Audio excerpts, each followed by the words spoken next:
Welcome in, TFA fam. We are back again. Another live edition of the show. Another week closer to the NFL season starting. We're only a few weeks away now. I mean, we're on to week 2 of the preseason.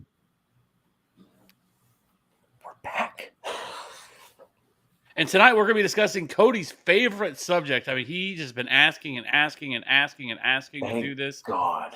And so here we are. We're going to do some of our rankings debates. All of our rankings are freshly updated and ready to go. And we're ready to go to battle, go to war over our takes. And so let's just let's do the damn thing.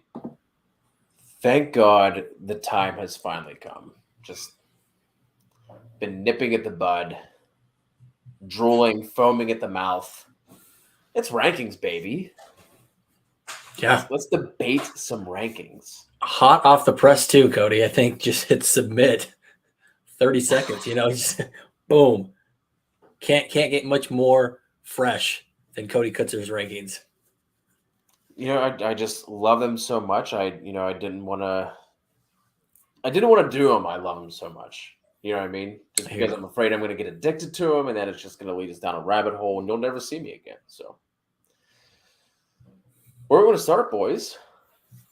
Oh God.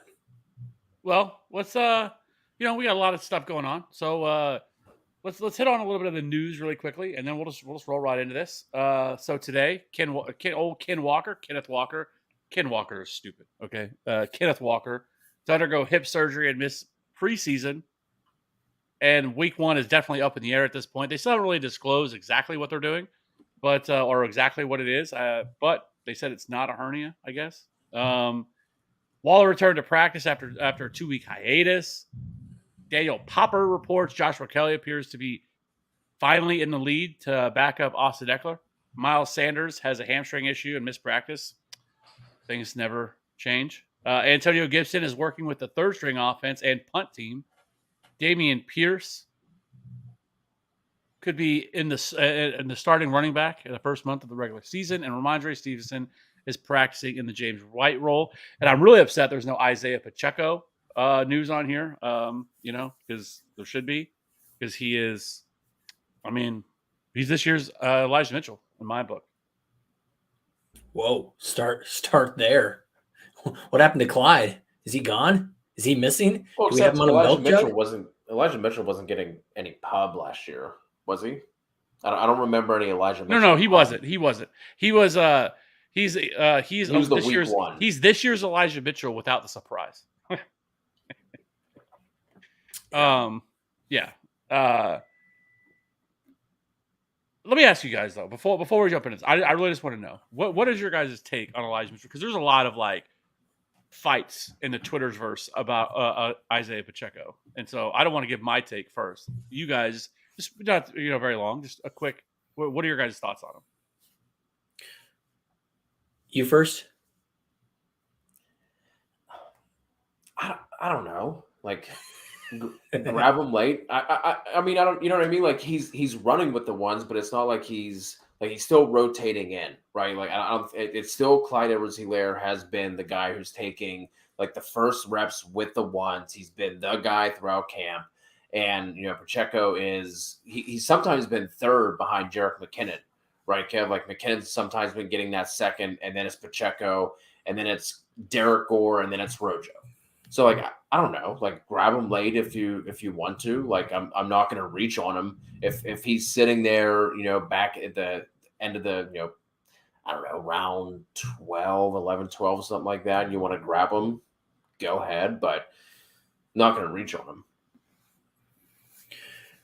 Yeah, I think he is a fantastic preseason story, right? We have these stories that happen all the time of this guy who's 7th round, undrafted, somewhere a late bloomer, and more often than not, that's all it is. It's a preseason training camp story that doesn't ever come to fantasy fruition, and so most likely that's what he is. Now there is the off chance that Rojo gets cut, he hops over Jerick McKinnon, and now he is getting 8 touches a game, something like that, 8 to 10 touches a game. But I think if anything, this story has just told us that it's probably going to be Clyde. and we are all probably too low on Clyde, is what this story is kind of told me, that he's been doing most of the work and these other guys are just kind of mixing in behind him. So going back to Isaiah Pacheco, if you want to take a late shot on him, that's fine, but he's probably going to be one of the first guys you drop unless they are having him do a first and second down with Clyde Mixon, behind Clyde on the second or third series. So I think so. My take on it is this: is one, you have the people that are like completely hate him and think that it's all just hype and there's nothing there, and that he is just going to be a guy that ends up being an absolute nothing. And then you have the other side that where I'm somewhere in the middle. Like I think that one, I think it's starting to look pretty likely that Ronald Jones is not long for this team. The fact that he is continually run with, he just does nothing with the first team ever. And I look at him and I just don't think that he has a role with this team. And I think Isaiah Pacheco is the exact type of running back that Andy Reid loves in this system, because you have to be able to do everything for the most part. The only reason Clyde Edwards-Helaire saw the role is because he was a first-round pick.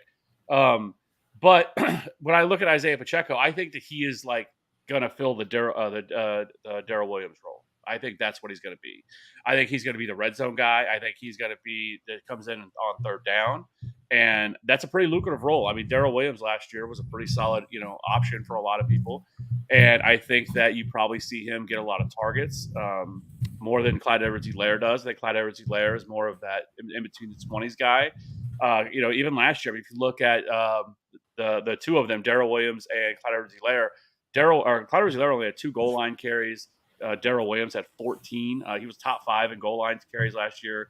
And so I think that's probably what Isaiah Pacheco's role is going to be. Isaiah Pacheco is 100% making this roster, and I think he could end up being, I think it's a pretty fair shot he ends up being the number 2 running back on this team behind Clyde Edwards-Helaire. And I think there's probably a pretty solid chance that Ronald Jones is gone and that he's not going to make this team. It's not going to cost him anything to cut him. And the fact that he's not doing anything whatsoever, and he still hasn't, it's happened week after week, that Isaiah Pacheco has it's pretty much been Clyde Edwards-Helaire and then Isaiah Pacheco and then Jerick McKinnon mixing in from there. And then you have Ronald Jones just working with the 3s and the 4s. So I don't think that's going to change. So anyways, that's just where I come in. I think Isaiah Pacheco is a fantastic late round guy because of the offense that he's in. So I just want to know what your guys' thoughts were on him. So anyways, let's go ahead and just jump into some of these rankings debates. And so we're going to start at the running back position. We have Dalvin Cook first up. Cody has him at 4. Me and Robbie have him at 6. Big differences here. Big differences. Huge. The reason I put it on, because when you get to these higher level guys, right, 1, 2, 3, 4, there's not going to be a big gap between them, right? But I think it is really important for us to touch on, because if you're sitting there at 105, Cody says, hey, Dalvin Cook should be coming off the board, and maybe Kevin and I say some other, Mixon or someone else needs to be coming off the board. So that's why I put him on there, even though it's only like a couple of spots. I think he's one guy that people can fluctuate on. And so I think it would be interesting to kind of hear the pros and cons on Cook. Sorry to interrupt, Kev. I think for me, it's just the running backs that I have ahead of him. I really like the range that he's going in. I think there's a lot to like with Dalvin Cook. I think you see them run a lot more 11 personnel this year, which is something that Dalvin Cook has absolutely thrived in the past. It's just Mike Zimmer and the offensive system they had there were idiots and never really utilized 11 personnel. They were one of the lowest in terms of running 11 personnel. But Dalvin Cook has been fantastic when doing that. We know that, the new offensive system with Kevin O'Connell coming from the Sean McVay system, they're going to run a ton of 11 personnel. The only worries I have with Dalvin Cook is he could actually end up losing some pass catching volume here, because if you go back and look at the last 5 years with the Rams system, they have been in the bottom half, really almost last in running back targets going to and that's even when Todd Gurley was there, like prime Todd Gurley, the highest target share running back got. I think they were 21st in the league in RB targets. And so that is a little bit of a concern that maybe he doesn't see the same type of volume through the air that we typically would see from him. But overall, I still think that he's a fantastic running back. And I think, he could be set up into a better situation. I think his offense could be more explosive this year. They're definitely going to be much more of a pass first offense, and so I do like him. But there's just some running backs that I have ahead of him that I just prefer a little bit. Yeah, I think Kev just kind of laid out my argument for me. Like everything, it's not like Dalvin was getting a ton of pass catching work last year, and I just think just by virtue of them running more plays, willing to be more pass heavy, is going to help maybe balance out some of that concern with Dalvin potentially losing some value, some passing volume. But I went and looked, and I think last year, the past 2 years, I think he's run into a stacked box at like a top 10 clip in the league. And when he's running against just like an average box, 7 defenders in the box, he's averaging over 5 yards per carry. So just that alone could end up being a big boon for him. Yeah. I think for me, it's just there's other guys that are going to consistently be above him, and they don't have the same injury concern. I feel like at this point, Dalvin has yet to play a full season. I might be wrong on that, but at least he still balls. And he still balls, and fantastic. Yeah, absolutely. But if I'm going to take the person who's already scoring at a better clip, at least last year, than he did, and I'm not worried about them missing 4 or 5 games, feels like every single season, that I'm just going to have, and that person for me would be Mixon, who pushes him down. I think more people probably have Cook above Mixon, but for me, Mixon above. And we got a couple questions of Dalvin or this player. So the first one, are you guys going Dalvin or Najee? It's Dalvin for me. The only guys I have above Dalvin are obviously JT, CMC, and Eckler. And that's worries on Najee's efficiency, workload, kind of that offense kind of maybe taking a step back, or? Yes. D, all of the above. Kev? Just slightly Dalvin. I have Najee at 7, so.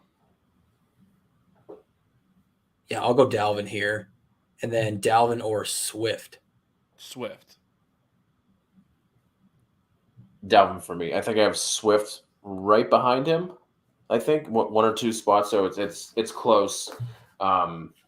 Just less workload concerns for me with Cook. Yeah, I mean, Swift, it's interesting. I don't know if you guys have been following Hard Knocks, but it's pretty apparent that Jamal Williams is like going to be involved. Obviously, he's going to be the 1B, but he's going to be involved, which is fine because we knew that was going to be the case last year. It's just Swift was on pace to catch, I think it was 80 balls. He was on pace to get over 100 targets. And so that's fine. We're baking that into Swift's price. If you're going to catch 80 balls, you should be, a top 5 guy. But yeah, I think for me, I lean Dalvin just by a hair. But if Swift can hit that 225 carry mark on top of his pass catching work, and if the line's going to be a little bit better, maybe that scoring's a little bit better, I feel like I could get talked into Swift a little bit. But yeah, Dalvin by a hair for me.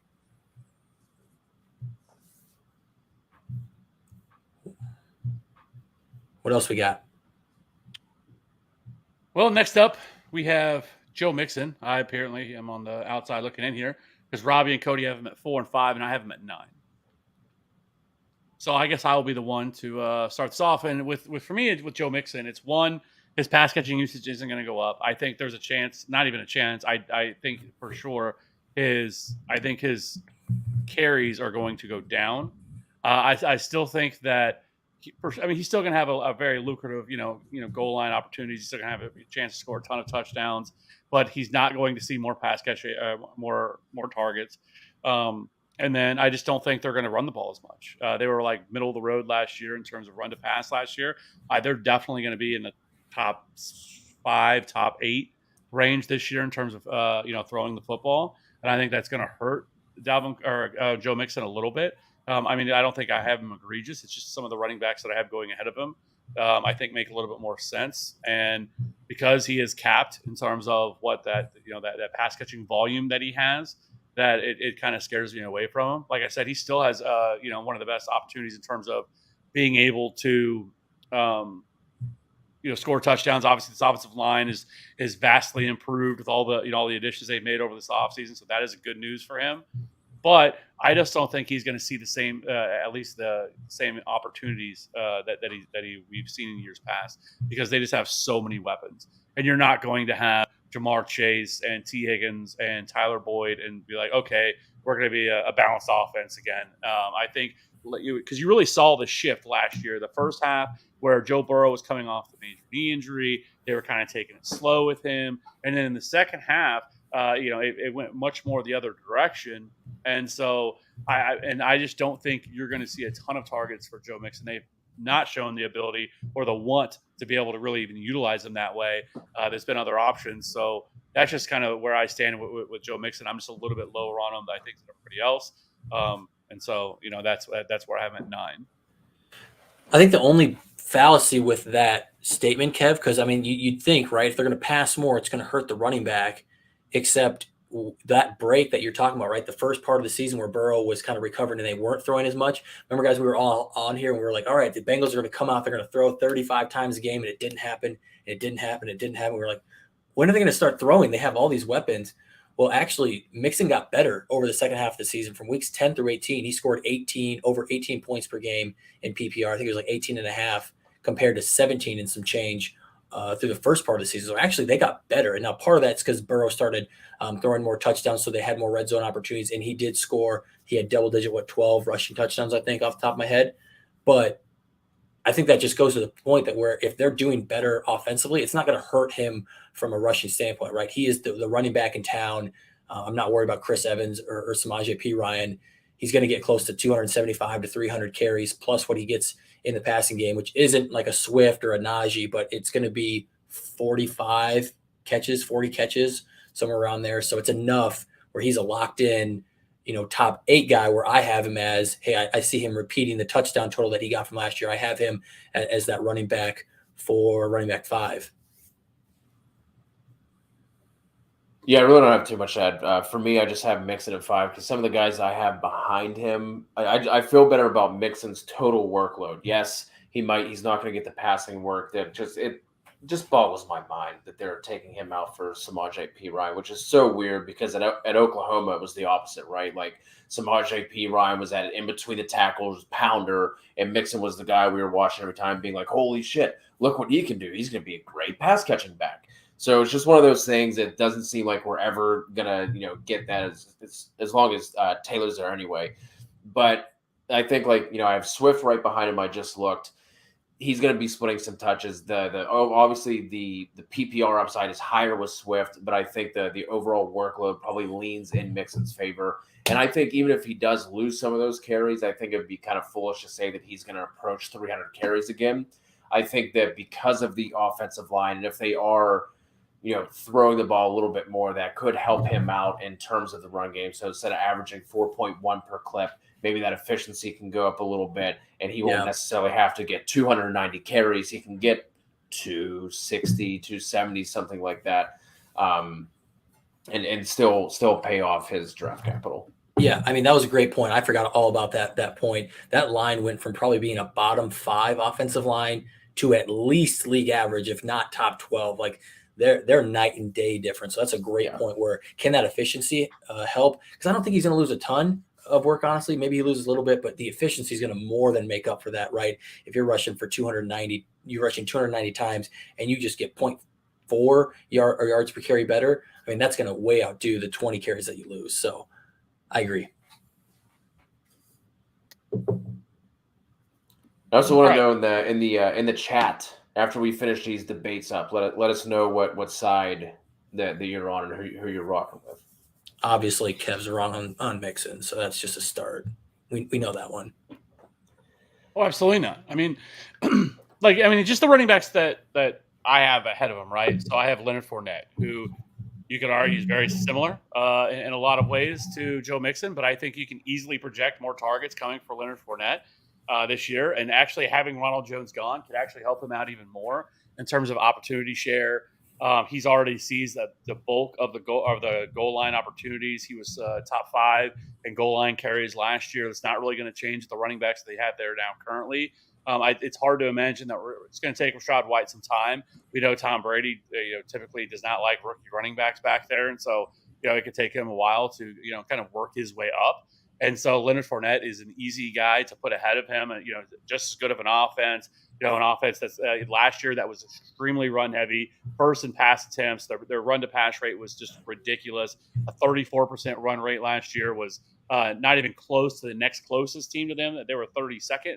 The 31st was the Steelers, and that was a full 4% ahead of they were. And so I think you can see that balance out a little bit more where they run the ball a little bit more this year. They have some different weapons. No Rob Gronkowski now, and so that is another weapon gone outside of the red zone that they're going to be able to utilize. Chris Godwin's going to be coming back off injury. And so if you really look from week 9 on, last year, once Antonio Brown got hurt, had a 17% target share over that span. And so Leonard Fournette's an easy guy ahead of him. Najee Harris, we know, is going to get 100% of the workload. He's like him and Christian McCaffrey are the only two guys that you could really probably realistically expect to see that kind of workload. We already talked about Dalvin Cook. I have DeAndre Swift ahead of him because of the pass catching upside that he provides. Saquon Barkley, very similar situation, not similar situation, but a guy that's going to see a ton of opportunity, a lot more pass catching opportunity. And then Austin Eckler, Taylor, and McCaffrey all make sense. So for me, it's just all those guys that I have ahead of them. It's just I think all of them have much higher target ceilings than what Joe Mixon brings to the table. And we know how important a target is compared to a carry. And all those guys have very similar in terms of touchdown upside as well that I have ahead of them. So having him at 5, I think in terms of with his cap ceiling in terms of his target share, I think that's what does it for me. And that's why for me, it's a pretty easy conversation to have with Joe Mixon. So, yeah. Just quick, I know we spent a lot of time on this, but I think one thing we should not expect is for Najee's target total to be anywhere where it was last year. I mean, the Steelers threw 39.9 times per game. It was insane. And I don't think that they come anywhere close to that with Mitchell Trubisky or a rookie quarterback. I mean, we might drop down to 33 times per game under league average. And so I think that that's going to be a huge change. He went from, I don't even know his targets off the top of my head, but 90 or whatever it was. 90. Yeah, right. And I wouldn't be surprised if that drops to 65. Like he's going to lose. Oh, no. Yes. No way. To 65 targets? Because we also have to include George Pickens into this account. Dog. Let's go. Like your guy, Kev, your guy, George Pickens is absolutely going to work into this. And it's not going to be dump off city, right? Like we got to think back to the Phillip Rivers dump off city, Ben Roethlisberger dump off city. Like these are not going to be these short passes. Like we're going further down the field with some of these passes. And so I absolutely think that we're in the 65, 70 target range compared to the 90 that we saw, which we're going to be looking at probably 50 receptions compared to the 70 he got. So I think there's going to be a massive change, which is why he's not low for me. I think I have him consensus like running back 7 or 8. So I do think the efficiency you have a 9. at 9. Yeah. So maybe just slightly below consensus, but I don't think we should expect the same. I bet he and Mixon are 20-ish targets. I don't think he leads the league. I don't think he leads the league in targets. I don't think that, but I don't think it's a massive drop off either. I think 75, 80 is definitely in the range of possibilities for him. He's not coming off the field, and so yeah. Okay. I mean, so compared to everybody else, I mean that's for him.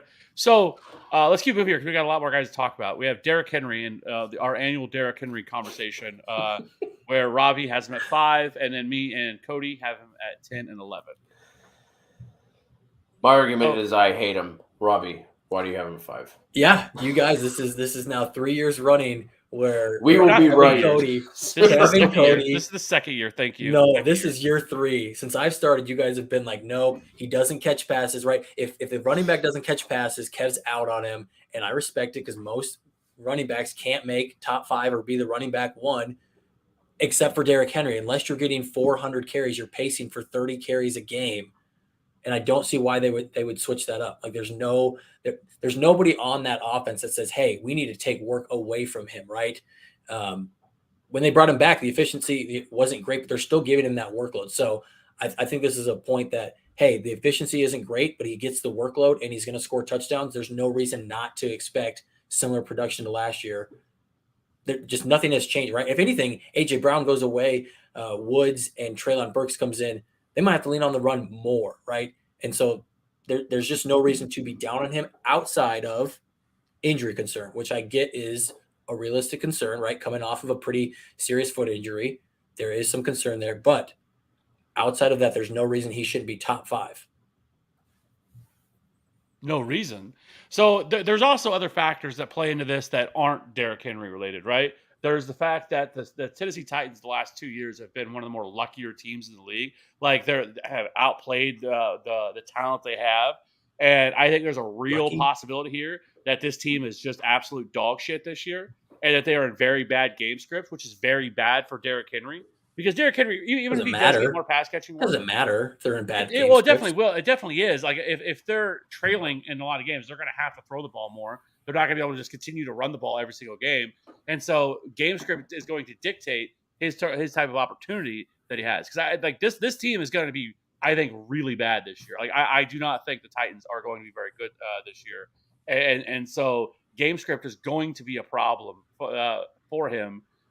If that happens, because yes, while he could catch a little bit more passes, sure. But again, his workload is heavily dictated off of the fact that they're able to play from ahead, and he's going to be able to get that type of opportunity on a weekly basis. And I don't think that he is going to be seeing 28 carries a game again this year. I think it's pretty safe to assume that that's not going to happen. Why? Just because of the game script part? Is that? Oh, that's definitely one of them. But I think if you're wanting to keep Derrick Henry actually healthy and actually allow him to play the entire year, because we're still talking about a running back that is damn near 29 years old at 250 pounds, like asking him to continue to carry the ball at that rate, I don't think is a smart idea. And so, I mean, he was pacing last year for just absolutely obliterate what he did in 2020, just in terms of rush attempts. I mean, he had 220 carries last year in 8 games. Had he stayed healthy, I mean, you're talking about well past 400 just carries. That's not even just total touches. And so I don't think that's going to happen again. I think you could probably expect him to drop down to, I think maybe 20. It's still a good number. Don't get me wrong. But if you don't catch passes, you're right. I'm not going to much care for you. And I've heard it now for the last couple of years. Yes, there's reports that, he's working on the passing game and everything else. We've heard that for the last 2 years, and it really still hasn't worked out. He still averaged 2.5 targets per game last year. That's pretty much what he's done for his entirety of his career. So if his offense isn't as good, isn't as explosive, he's not going to see as many goal line opportunities to be able to run the football in. And so, again, you don't catch passes, I'm going to be lower on you. That's why I have Nick Chubb. Where I have Nick Chubb, I'm a little bit lower on consensus with Nick Chubb. Because if you don't catch passes, it's going to be much harder. You have to have that perfect type season, which we've seen from Derrick Henry, and it still wasn't good enough to really come anywhere close to the two guys that are ahead of him in 2020. He finished as RB3 in fantasy points per game, and I believe it was Dalvin Cook and Alvin Kamara, and they were at least 2 or 3 points ahead of him in fantasy points per game because of that fact. And that year he had over 2,000 total yards. And 17 total touchdowns that year, and he still wasn't good enough to be the RB1. I don't mind. If you want to take a shot on Derrick Henry, fine. But there's never a point in any draft, I don't care where he's ever been, that I've ever been like, man, I really want to get Derrick Henry. And he's not going to burn me. Like, I don't feel like if I don't take Derrick Henry that I'm like, oh man, I'm going to regret not taking Derrick Henry. So with that, that's where I see him. I think there's way too many red flags for him. This is not going to continue. Like I said, he's damn near 29 years old, and for a running back of his size to be able to continue to be able to put up what he has. We saw him drop last year in efficiency. It's what he's been able to do has been more of volume than efficiency. The offensive line is bad. This offense is going to be trash, and so there's just so many bad things about him this year. No chance I'm spending that type of draft capital on him. There's just so many other running backs that I'd rather have. So just to be certain, when he was bad with his efficiency, we saw that drop. Where was he ranking for fantasy purposes when he had that bad efficiency? That's what I said. It's because of volume, right? I said the efficiency hasn't mattered because of the volume. And I'm saying I don't think the volume is going to be nearly as plentiful as what we've seen. Yeah. I just don't think we're worried about the efficiency. And if the volume does come down, I don't think it comes down to a point. Like if he drops down to 25 times per game compared to 28, he's not getting below that. Like, if he gets below that, then Haskins or somebody else has to be working in to supplement that. And I just don't think they have that back on the roster. The only thing I'm going to add is I'm willing to be wrong on him. I don't care if I miss on him, I miss on him. Like that, he's just someone that if I'm wrong, I'm willing to die on that sword. Yeah. So eventually I will be right, But one of these we'll be able to years, take right? our victory lap, and Year after year, one of these years, we're gonna get it. You can't tell me though at 29 years old, like there's no like man, this is pretty fucking risky with a top 5 pick. If you're going to take a top 5 pick on a 29-year-old running back, there has to be some sort of the risk that is involved there with that, because typically we don't see running back continue to produce at this age, especially at his size and everything else. We already saw the foot injury. I think you're for a player that's seen as many touches as he has, like there's just a lot of red flags with him. And just wishing it away and acting like it doesn't exist, I don't think is the right way either. Yeah, I just think there's the one red flag of the foot injury, which was a serious injury. Other than that, I'm not worried about the 29 years of age. The efficiency was already bad, right? And that's what you're worried about, that they're going to start to slow down. But we've seen running backs go in and produce in these later years. It's just we haven't seen it in a while because we've had really bad classes. I think that's the one thing that I differ a little bit with Kev on, is that we're like, oh, these running backs are going to start to fall off in age 27, 28, 29. It's like, do you guys remember these classes? Like the 2013 class had, I can't even remember the names. Like we had nobody in the 2013 class. There was the guy that went to the Titans for a hot second. I'm blanking on his name. I'm blanking on their names, but there's nobodies in some of these classes. And so we just haven't had good running backs to make it to this age. And so now that we're at that point where we have almost all of these good top 10 running backs are 25, 26, 27, you're going to have some running backs that produce at an older age because they're just talented backs. Bishop Sankey. There it is. I knew it was a Titans guy. Bishop Sankey. He was like the guy of that draft class, and nobody else was good. And he wasn't good. All right, let's keep moving. Going on, there was, I think it was the Fantasy Gurus podcast trying to take some jabs at me over my Clyde Edwards-Helaire ranking whenever we were talking about the Chiefs a little bit earlier. I will have you know that I am the lowest on Clyde out of this group. Robbie, you have him at 22. Kev, you have him at 24. I have him at 27. For me, the reason why I have him down here, the guys I have ahead of him, I just feel a little bit better about. If Clyde isn't going to be getting the passing work that we want him to get, if he's not going to be getting the goal line work that we want him to get, what's the difference between him and Devin Singletary? You're looking at like someone who's in a really good offense, but a first and second down back. So that's the only reason why I have him down there. I hope he proves me wrong. I hope this is a top 15 year for him, but it doesn't really seem like the Chiefs are all that thrilled with him. So if he's just like a 2 down back, but he's not getting the goal line work, I'm just gonna bump him down a little bit. I do think that he presents potentially some value with how far he's been pushed down in ADP, but that's why I have him at 27. I honestly don't love having him at 24. It's just, man, this little range of running backs here. I'm just like, I don't know what the fuck to do with these guys. Like because with Clyde Edwards-Helaire, I think it could go so many different directions here. I definitely don't love Clyde Edwards-Helaire.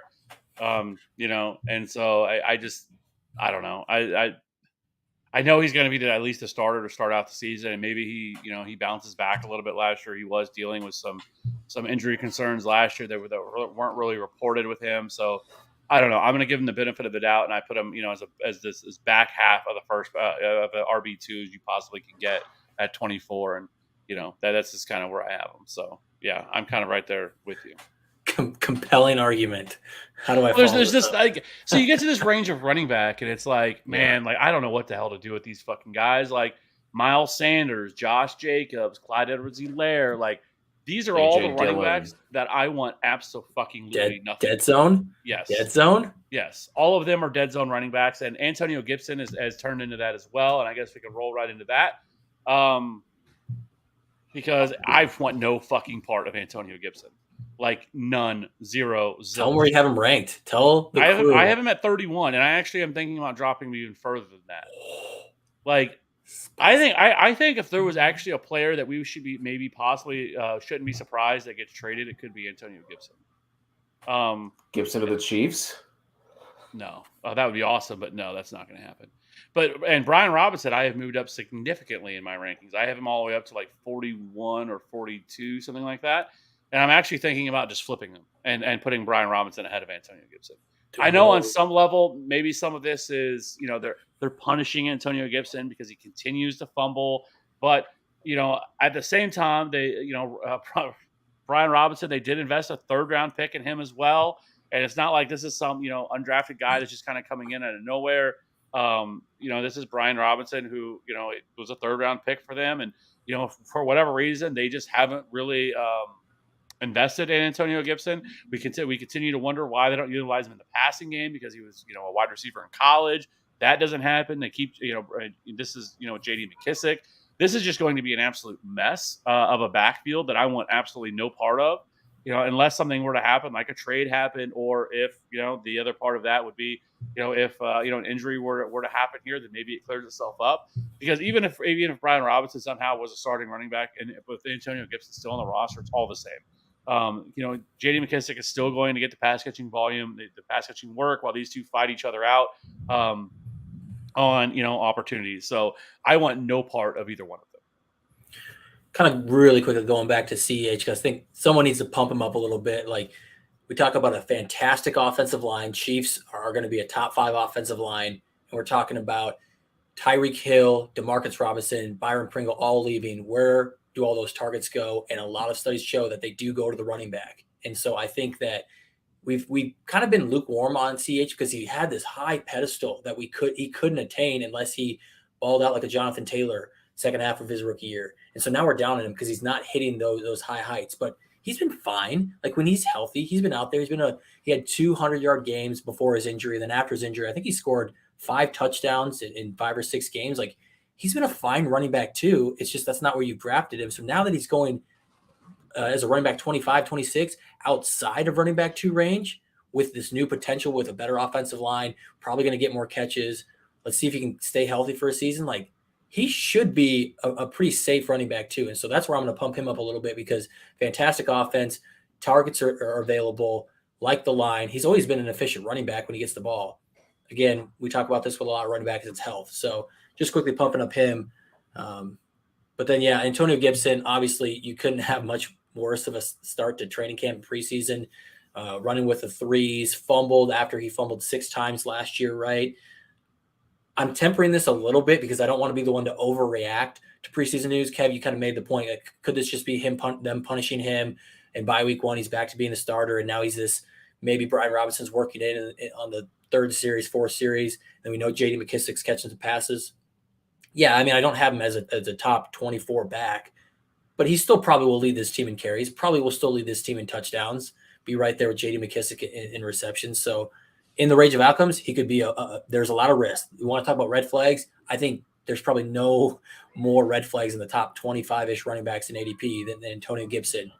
But there's still some upside of being – he was the running back 10 last year, right?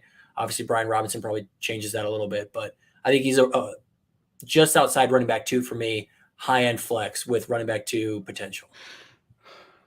Yeah, I don't know. I just don't want any part of Antonio Gibson. Like, if I can help it. Like, it just, the whole situation I feels agree. gross. Like, the whole situation from top to bottom is just not a situation that I want to invest in. So, which, then you have Miles Sanders, who, that I guess I'm like in between. Cody has him at 24. I have him at 26. Robbie, you have him at 30. I think with him, I think there's a little bit more of fluff to whatever people are worried about with Miles Sanders. I don't mind if you wanted to take Miles Sanders at cost, because he's continued to free fall down rankings or down the draft board and ADP. I think he's getting closer to a 7th round pick than anything. And by that point in the draft, I don't mind taking a shot on him, because the guy's been super efficient in his career as a running back. Like, when he gets the ball, like he produces. It's just he continually is hurt. He is always hurt. He always has something going on. He's already dealing with another hamstring issue now. Doesn't sound like it's anything serious, something minor, But I still expect him to be the lead back. But I have concerns with Kenneth Gainwell. Is how much opportunity is he going to see in this backfield? Is he going to be much more? I don't think Kenneth Gainwell is going to be a guy that's going to come in and like take over this backfield and he's going to be the lead back. But I definitely think he can be utilized in the passing game. He already had 50 targets last year in a really short in terms of opportunity. I think he only had just over 30% of the opportunity in this backfield. It had over 50 targets, which is a good sign. He also had 6 touchdowns last year compared to 0 for Miles Sanders. So if you really don't like Miles Sanders, I would just assume just wait on Miles Sanders and just take Kenneth Gainwell. Yeah, I'm with you. I'm a little bit higher on Kenneth Gainwell. I definitely see him mixing, and this feels like it's a running back by committee. I mean, it's what they did last year, right? They obviously ran a lot more than we were expecting this year with their addition with AJ Brown, but Kenny Gainwell has been working a lot with the first team, where it's been part Sanders, part Gainwell. So I definitely think there's going to be some mix, and then I'm not throwing out some of those other running backs from getting mixed in like they did last year. Boston Scott is still there. People are talking of Jason Huntley. So I think it's going to be a lot of different backs mixing in, which means I don't really want any of them. But if you're talking at cost, Kenny Gainwell, because he's getting those high value PPR touches, I think, over Sanders. Sanders is super efficient, but one, can't ever stay healthy. Two, doesn't get the full workload with all these other backs. So I'm definitely lower on Sanders. So next up, we have Damien Harris. I am significantly lower on him than everybody else. I guess we can work in Ramondre Stevenson in this, because I am significantly higher on Ramondre Stevenson. I have Ramondre Stevenson ranked at 27th, but I have Damien Harris ranked at 40th. Cody has him at 28. Robbie has him at 29. And then, Robbie, you have Ramondre Stevenson at 33. So my thing is, one, Damien Harris. I think there is a non-zero chance that he gets phased out a little bit. I think Ramondre Stevenson could take over this backfield. There's been a ton of buzz about Ramondre Stevenson. Ramondre Stevenson was much better than he was in terms of just overall efficiency. We've seen it before with Patriots backfields that there's no real allegiance to any running back. And Damien Harris, in the final year of his contract, he's likely gone after this year. Ramondre Stevenson sounds like he could be getting more of a pass catching role than what most people should expect. So especially in PPR formats, it makes some sense. I mean, because if you look at Damien Harris last year, he was 18th in fantasy points per game, but he was 31st in expected fantasy points per game last year. He was not very good. A lot of his numbers were based solely off of the fact that he scored 15 touchdowns, almost a 7% touchdown rate last year for Damien Harris. Something that I don't expect to continue. And so I just think Ramondre Stevenson overall is just a much better running back than what he is. They are also switching to a zone scheme now that Josh McDaniel is gone, and Ramondre Stevenson is a much better fit for a zone scheme than what Damien Harris is. And so I just think overall, I think everything is aligned. I think even Pierre Strong is a much better fit for an outside zone scheme than what Damien Harris is. And so I think he's just kind of the guy that gets squeezed, and I absolutely have no idea why he's going. He's going like 60th overall compared to Ramondre Stevenson is going almost like 100th overall. Like, there's such a massive gap between the two of them. Give me the cheaper one all day. That's been the Patriots running back thing for a while now, right? Just take the guy who's going later. It just, if we did just drop a training camp dialed in episode with the Patriots tonight, so that's only on the podcast. So make sure you guys jump over the podcast, subscribe to the feed. We have an Emmy Award winner doing that podcast, and the guy they had on today was basically talking about that Harris still seems like he's going to be like the early down guy, but he was very high on Stevenson. He said he loves getting him where you can get him in drafts, and he was working in that James White role. But it's the whole thing of you never know what to expect, because we thought at a couple points last year that Stevenson was taking over, and then he would fumble, miss a block, and then it was back to Harris. So I think it could be the kind of the same thing here, but at cost, absolutely give me Stevenson. Yeah, that's Chris Manson, Patriots beat writer, that's saying that, and he definitely listened to the episode. He talked Damien Harris up quite a bit. So honestly, again, maybe it's like this Eagles backfield or a traditional Patriots backfield, like Cody says, where it's just going to be a mess. And so you probably take the later guy, which I agree, Kev, is going to be Ramondre. And then at some point you hope for a little bit more clarity or you feel comfortable starting him. But I feel like you're always going to be like, is this going to be a week he gets the work? I don't know. So it's always going to be kind of that low flex guy if we're looking week to week. So who else we got? I think lastly, to finish up the running backs, we have Nyheim Hines. I mean, you guys have him 31, 35. I probably have him too low at 52. He probably needs to go a little bit higher, especially with all the news coming out that they are wanting to be much more pass heavy. Frank Reich came out and said that you don't win championships by running the ball.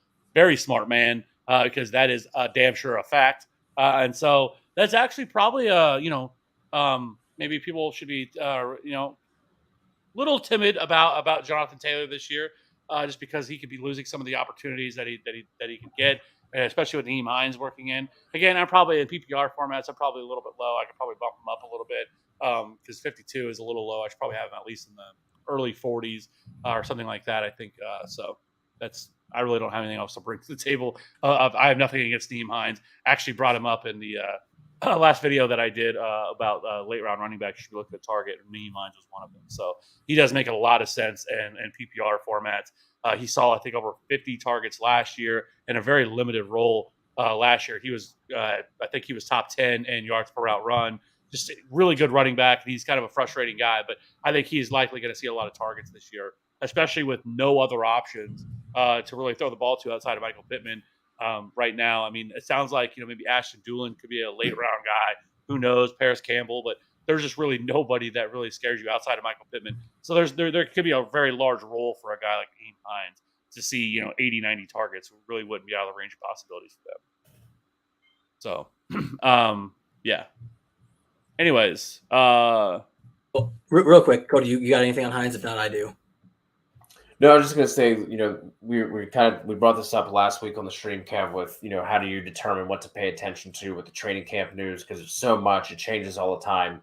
And what I brought up last week was to pay attention to the drumbeat. That's not anything new. I'm not coming up with any kind of new information here, but the drumbeat with Nyheim Hines literally goes back to February. They talked about at the end of the season they want to get him more involved, yada yada yada, and then that's like.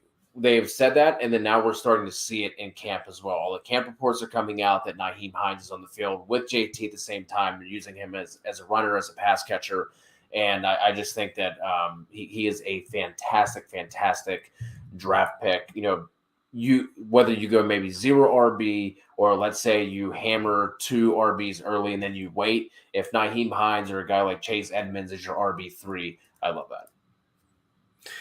Yeah, I mean, Hines, like Cody's saying, they've been talking about him for a long time. And go back to the very first training camp dial in. Guys, if you take anything from this episode, you need to be listening to our podcast feed. We're basically David Berger's getting with all of these beat reporters who are at camp and talking with them about what does the quarterback situation look like, running back, wide receiver, tight end. There's been a ton of good information, especially for these backfields and wide receiver groups that are not, hey, here's the wide receiver one. We had the Chiefs on. Who's their wide receiver one? Who's their running back one? A lot of good information there. And this was going all the way back to the very first one. And they're pumping up Nyheim Hines. And I think that they're going to have a workload. But to answer Kev's point, I don't think it takes away from Jonathan Taylor, because what Kevin Bowen was the guy, a local radio guy in that area. He was talking about how they're just going to throw to the running backs more, right? That was a Phillip Rivers thing. Then they got away from it with Carson Wentz. And I think they're going to go back to it with Matt Ryan. And so I think he's on the field more, but I'm not sure if it's taken away from what Jonathan Taylor does. He actually thought Jonathan Taylor could catch more passes along with Nyheim Hines. So just want to make that note. But yeah, I'm definitely liking Nyheim Hines more and more. Moved him up finally here to that flex-ish ranking. Yeah. So before we jump over to wide receivers, let's just go through and hit on a couple of these questions that we got to get caught up with the chat here a little bit. Toxic, Sutton or Allen Robinson? This is Cortland Sutton for me. I actually have Cortland Sutton moved up all the way to 12 now. So same, Kev. I think we're lockstep with Kevin Sutton with Cortland Sutton. What say you, Mr. Allen Robinson, man? We might talk about him later in the episode. I mean, I love Allen Robinson too. So I can't drop the hot take of the nuts on the table take that Allen Robinson finishes as a wide receiver 1 and not say A-Rob. I wouldn't necessarily suggest to other people to take A-Rob over Sutton, but I'm gonna go A-Rob. I think the great news though is that Allen Robinson's ADP really hasn't moved up all that much. I think you can really take both of them if you want. So yeah, which is also a great option to have. I traded Mike Williams at a bench spot for T because I had both Keenan and Michael Williams. I think that was I'm down with that. Yeah, because I think Toxic also asked T or Mike Will. Thoughts on Pete Carroll saying Kenneth Walker's a 3-down back? I don't give a shit what Pete Carroll says. Pete Carroll's an idiot. Like he didn't necessarily say that he's a 3-down back either. He just said that that Walker looked better as a pass protector. So now that he feels comfortable putting him in a 3-down role if they had to. So it wasn't necessarily that he's a 3-down back. He said that he feels comfortable with him in a 3-down role because of the way that he picked up on the pass protection. Yeah, and no matter what, this is Rashad Penny's backfield until he either gets hurt or loses it, right? So anyways, talks 12-man PPR draft. Let's see. He wants to. How do we like his team? Kyler, CMC, Najee, T. Higgins, Keenan, Knox at tight end. Flexes Aaron Jones, Sutton, Dillon, and BS. I mean, I really think Toxic. You're really just flexing on us here with this team. Yeah. Because I don't even know how you could possibly get CMC and Najee on the same team. To be fair, but I think he said he made some trades. Okay. Yeah. Well, you were off to a great start. Other than maybe I would look at maybe just dropping Kenny Galladay, but and finding someone else to pick up because Kenny Galladay is absolute trash. That's really nice bench depth for a 12-man as well. Fantastic, man. He has to figure out how to start or sit Higgins, Keenan Allen, and Sutton. Right? Like that's fantastic. Or I guess Aaron Jones for that matter. But but no, absolutely love that. Before we get away from the running backs and go to the receivers, did see a new face in here, Obito Despair. What are your thoughts on going 0 RB with the 10th pick, 12-man league, full PPR? See, like if I'm going to go 0 RB, one, I mean, again, we talk about all the time, but that don't go into a draft like with the strategy in mind. But I think if you're going to go 0 RB, which I think this is a really good year to do it.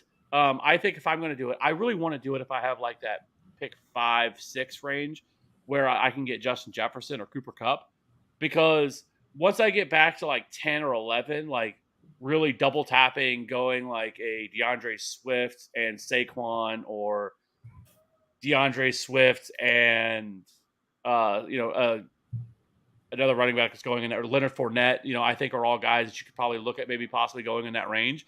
Like I like that a little bit more. But like if I'm sitting there at 5 or 6 and Justin Jefferson sitting on, I have no problem going Justin Jefferson as early as like pick 2 or 3, to be fair. But if they're sitting there, like I love that path of going 0 RB from that range, because then you get Justin Jefferson, and then once it comes back around, a lot of times a lot of those running backs are off the board, and then you could go CD Lamb there. I've actually been doing a lot of mock drafts lately because I'm going to try to do I think I'm going to try to either do it tonight or tomorrow night, a 0 RB mock, and just kind of see what it looks like. And so I kind of played around with going at different spots, and really that pick 5 or 6 is pretty easy to go 0 RB from there, because there's a lot of options that you can get there. And then the later rounds, you're probably looking at a guy like in the middle rounds, Elijah Mitchell, AJ Dillon, but from 10th spot, like I said, like I just think there's still some running backs sitting there, and the main guys like Cooper Kupp and Justin Jefferson are off the board. And right there, then I kind of feel a little bit better about going. And usually Jamar Chase is off the board there too. There where I would just rather just go running back. I'm not the 0 running back guy, but if I was doing it at that spot, it'd be probably a Travis Kelce, Stephon Diggs. Yeah, I don't mind that either. And I think that looks really good.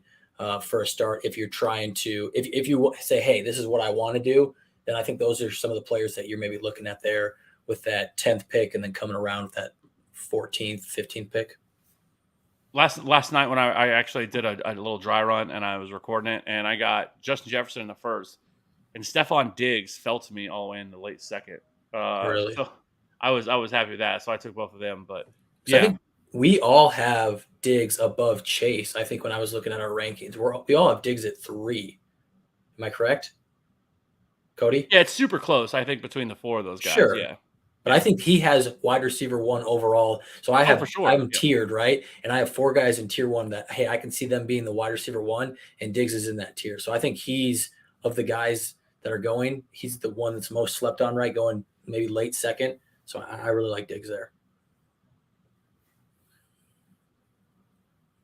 Yeah. 12-team PPR draft, Jalen Hurts, CMC, Eckler. How could you possibly get both of them? Mike Evans, Michael Pittman, Kyle Pitts, and Amon-Ra St. Brown. I mean, again, we're just flexing here. What are we doing here? We're just rolling out and just dropping our right on the table and be like, hey, look at this, You guys are gonna have to go into the Discord, actually show us that you physically have these teams, because I don't believe it. Like, I don't know how this happens. So jump into the Discord. I need some proof. The start sits are starting to roll in. Who'd you start at flex? Akers, Mitchell, or Hall? So Akers going against the Bills. 49ers. Who are they playing? Yeah, I do not. I can't wait for starts this season. He's ready. He's so ready. And we are going to be doing a little bit more of a open Q&A next week. So make sure you guys drop by with any more questions next week. Don't really have anything planned out per se. So it could be a good old fashioned 2.5 hour live stream, just Q&A with all you guys. Yeah. I think I'd go Mitchell there, pulling up the schedules and just knowing that I think, they've got the Bears, and I do like Brees, but again, I'm going to be the one that's more cautious on Brees weeks 1 through 4, weeks 1 through 5. I think they're going to do a split to begin the season there with the Jets. So Mitchell for me there. Yeah, I don't know. It's super close. I probably would go Mitchell right now. It's still obviously 17th of August, but yeah, I would probably go Elijah Mitchell at this point in terms of this situation, because I feel like that Rams Bills game is going to be an absolute I think it's going to be a shootout. So Najee at the 8th pick for Aquaman in a 12-team half PPR. Love that. It's fine. Yep. So I went all the way back to the beginning. So if you guys want to jump onto the next one, I'll keep looking through here, see if any jump out at me. Here you go. Little A-Rob, Mike Williams, because I know here's we're jumping into wide receivers already, so maybe we can kind of talk about these two players, because they're going to be two players that we differ on a little bit. Mike Williams. I'm gonna be. Go ahead. Yeah, kick it off with the Chargers. I'm gonna be Mike Williams. And obviously, Cody, you're going A-Rob. And I'll split the difference. They're actually very close for me, but I will go Mike Williams. Just surprising. I feel like my heart wants me to take A-Rob, but I'm going to go Mike Williams. Kev, you've kind of made the switch. For those who haven't been following some of our shows, you are Mike Williams, wide receiver 1 for the Chargers. Keenan Allen, you have down at 17. Correct? He's a dynasty guy. We've finally figured it out. He's a dynasty guy. Yeah. Once you turn a certain age, you're done. We were actually talking in my home league, that's a keeper league. People were starting to talk about, like, hey man, maybe we should turn it into like a keeper or a dynasty league. And I'm like, no, we're not doing it. I'm not going down that road, because once I dip my toe in, and all of a sudden, then people start saying I'm a dynasty guy. I can't do it. Andrew, hey guys, new here. What are your guys' top 8 guys by rank? I can tell you. Yes. You got them pulled up? You good? I'll work on mine while you guys. JT, right now, McCaffrey, Kupp, Jefferson, Eckler, Mixon, Henry, Cook for me. Those 8. I have Christian McCaffrey, Taylor, Justin Jefferson, Eckler, Kupp, Swift, Barkley, and Cook. I have McCaffrey, JT, Jefferson, Kupp, Eckler, Cook, Mixon, Swift. There it is. Should we get into some I'm a pizza roll? Should we get into some wide receivers here? Yeah, let's go ahead and get into them.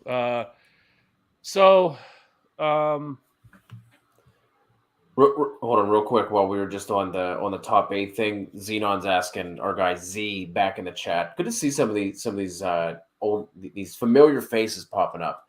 Add 2 more onto that. After Swift, I have it Barkley and then Fournette for me at 10. Looking at ADP, if Mixon's there, Mixon's my pick. if he's not, I'm probably taking whatever running back is left between Cook, Harris, Henry. One of those running backs will be there between those four. I'm doing Mixon first. Yeah, Najee. I have Najee at 9. So, and then I think I have Cook at 10. So, who have a better Tyree season? Kill or This is Mike Tyree Thomas? Kill, and it's not even close. These are the questions we need. Elijah Moore, Ayuk. And I'm going. It's actually I don't know. Ayuk's been getting a lot of hype. I might have Ayuk ahead of him. I think I might go Ayuk there. They're going to be close. Both. They're close, but I have Elijah Moore just a smidge ahead. Okay, no, I see. Yeah, I have Ayuk. So yeah, I would go Ayuk. That's what I thought. Yeah. I have Ayuk at 31. I have Elijah Moore at 34. Would you trade Akers for Elijah Mitchell? No, I think I would hold on to Cam Akers. I want Akers there as well. Yeah. A-Rob, not close. That is the correct answer. All right. Wide receiver debates. Who we got? Who's up first on the docket? All right, we got AJ Brown, Robbie. You have him at 10. I have him at 10. Cody, you have him at 14. Hater. So just tell us really quickly why you're a little bit lower. Because I would say you're a little bit lower than consensus on AJ Brown. Hater. Just call it like it is. Just because he hasn't really had to fight anybody for targets, and when he's been getting targets the past couple of years, it's been with Ryan Tannehill, who has somehow been able to remain one of the most efficient quarterbacks, even though he was dog shit at Miami. Maybe that was an Adam Gase thing, but then all of a sudden he gets traded to the Titans, and now he's one of the most efficient quarterbacks. Did a lot of his damage with Yak. Not saying that he can't do that with Philly, but I think with the fact that, fighting with some targets against Devonta Smith, with Dallas Goedert as well, and then them just not being as efficient, I think his targets are probably going to be somewhat similar to where they were with the Titans, so like around that 120-ish kind of range. But if the efficiency isn't there, he might struggle just a tad. Yeah, I just look at him and I think, one, like you kind of mentioned, he's one of the more efficient wide receivers in the league. I think he probably could see a little bit more targets this year. I think this Philly offense could be a little bit more pass heavy than what we saw last year.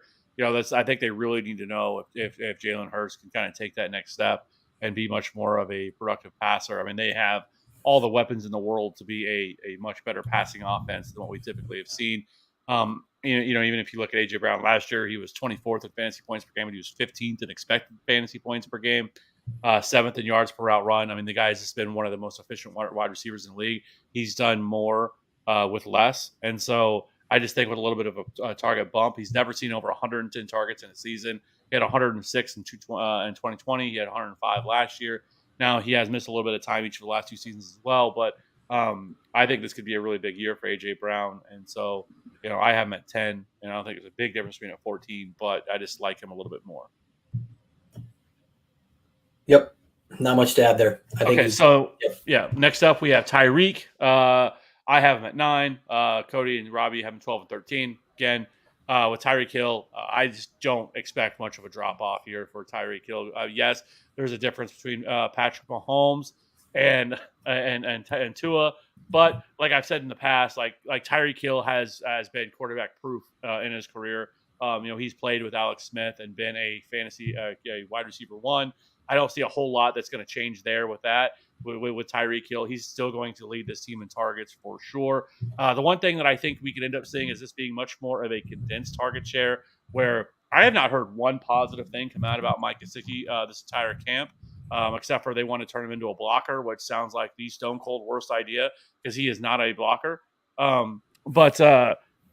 Anyways, so with Tyreek, I just think that he is still going to see a pretty decent target share. I think he sees a lot of deep targets, and I think it's really going to come down between him and Jalen Waddle in terms of the passing game. And so, I'm not all that afraid because of he's going from Patrick Mahomes to Tua that he's all of a sudden just going to fall off a map or he's not going to be nearly the player that he was. Yeah, I think the problem, and Kev, you've heard this argument for those who haven't heard it yet, it's just you're going from a 25% target share from 637 targets available to where the Dolphins are not going to have 637 targets available. It's probably going to be 560, 570. So you're losing your pie is getting smaller, and then your target share because you haven't had this level of competition with Jalen Waddle and even Mike Gesicki. If you want, we want to knock him a little bit. He's going to be somebody that's involved in this offense, and then Chase Edmonds as well, right? So there's going to be probably a lower target share on a lower overall pie, and then the touchdowns, right? Like we're going from Patrick Mahomes, who has a 6.4 touchdown rate, to Tua, who I like, and I think Tua is going to be fine, but he's not going to be Patrick Mahomes. So you don't have that same TD upside, and you're going to have a smaller target share on a smaller overall target pie. And so he just is kind of on that borderline wide receiver 1, wide receiver 2 for me. I think he's going to be fine, just I'm a little bit lower than consensus.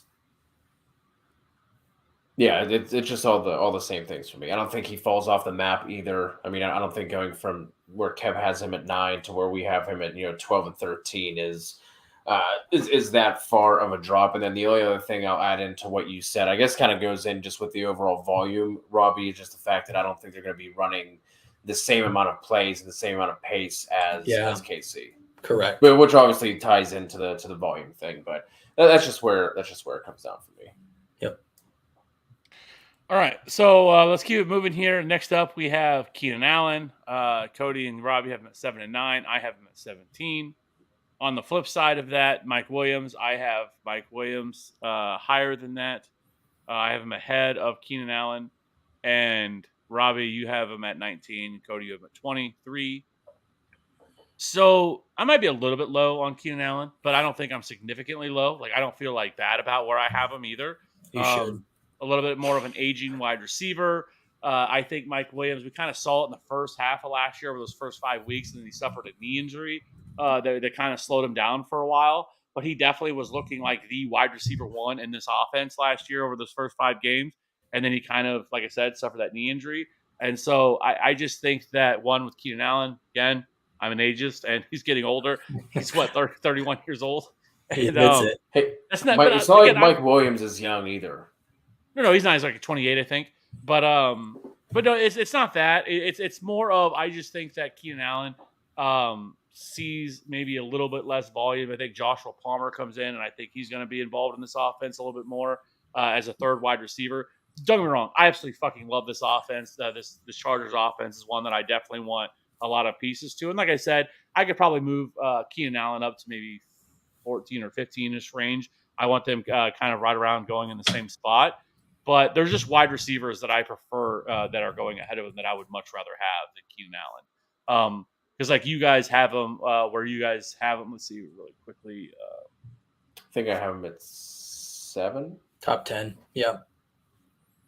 Top 10. I mean, the only way Keenan Allen falls outside top 12 for me is injury because he's one of the most consistent wide receivers that we had. I think he's been top 12 the last 5 years. We have to go back to his lacerated kidney or the ACL, whichever one came first, season for him not to have finished in the top 12. So Mike Williams absolutely coming on, but I think they're passing enough and Justin Herbert throws enough touchdowns. I think he had 38 last year where he can support 2 guys that are in that realm, right? I think I have Mike Williams as his wide receiver 19. So 2 top 20, maybe even top 15 wide receivers. There's no problem. It's not taking off of Keenan Allen if Mike Williams is good. So yeah, it's going to take. I think when it comes to Keenan Allen, I just don't think there's a lot of ceiling to him, right? Like he's a safe wide receiver. Like he's got to give you 15, 16 fantasy points on a lot of weeks, which is fine.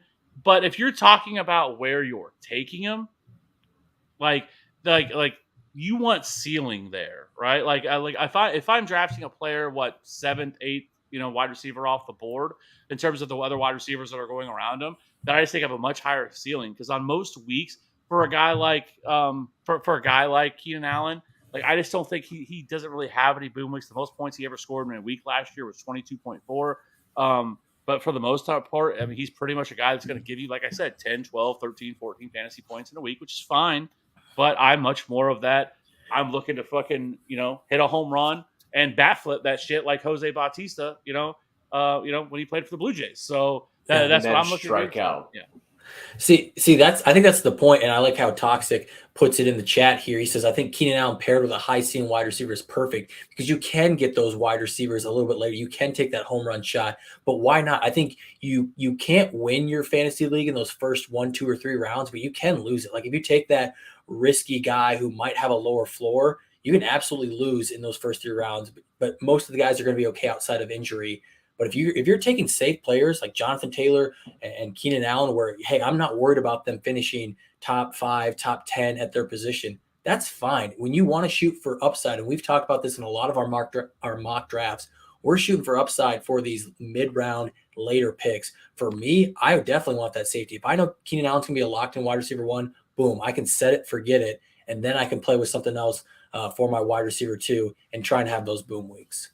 But I think that we should be shooting from. I mean, there's nothing wrong with players that are considered boom or bust, right? Because those boom weeks, they're going to win you your week, right? Where a guy like Keaton Allen is probably never going to win you a week, right? He may not lose you a week, but he's never really going to win you a week either, right? I guess he can be a help. He can help you in that and winning a week. But like a guy like Mike Williams could go out and score 40 and absolutely be the reason that you won that week.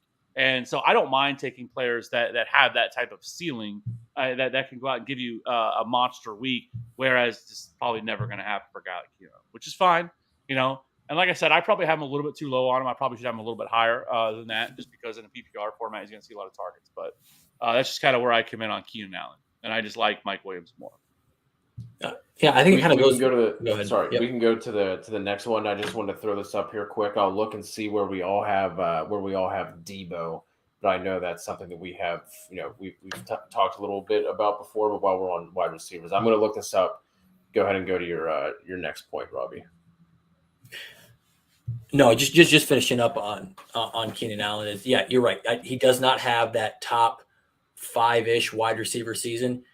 In the cards most likely, but I don't think he falls outside wide receiver 12. So it depends on your drafting style, right? And for me, I want that safety. That's it. Yeah. So this is one that could have been put on the sheet. I have Debo at 13.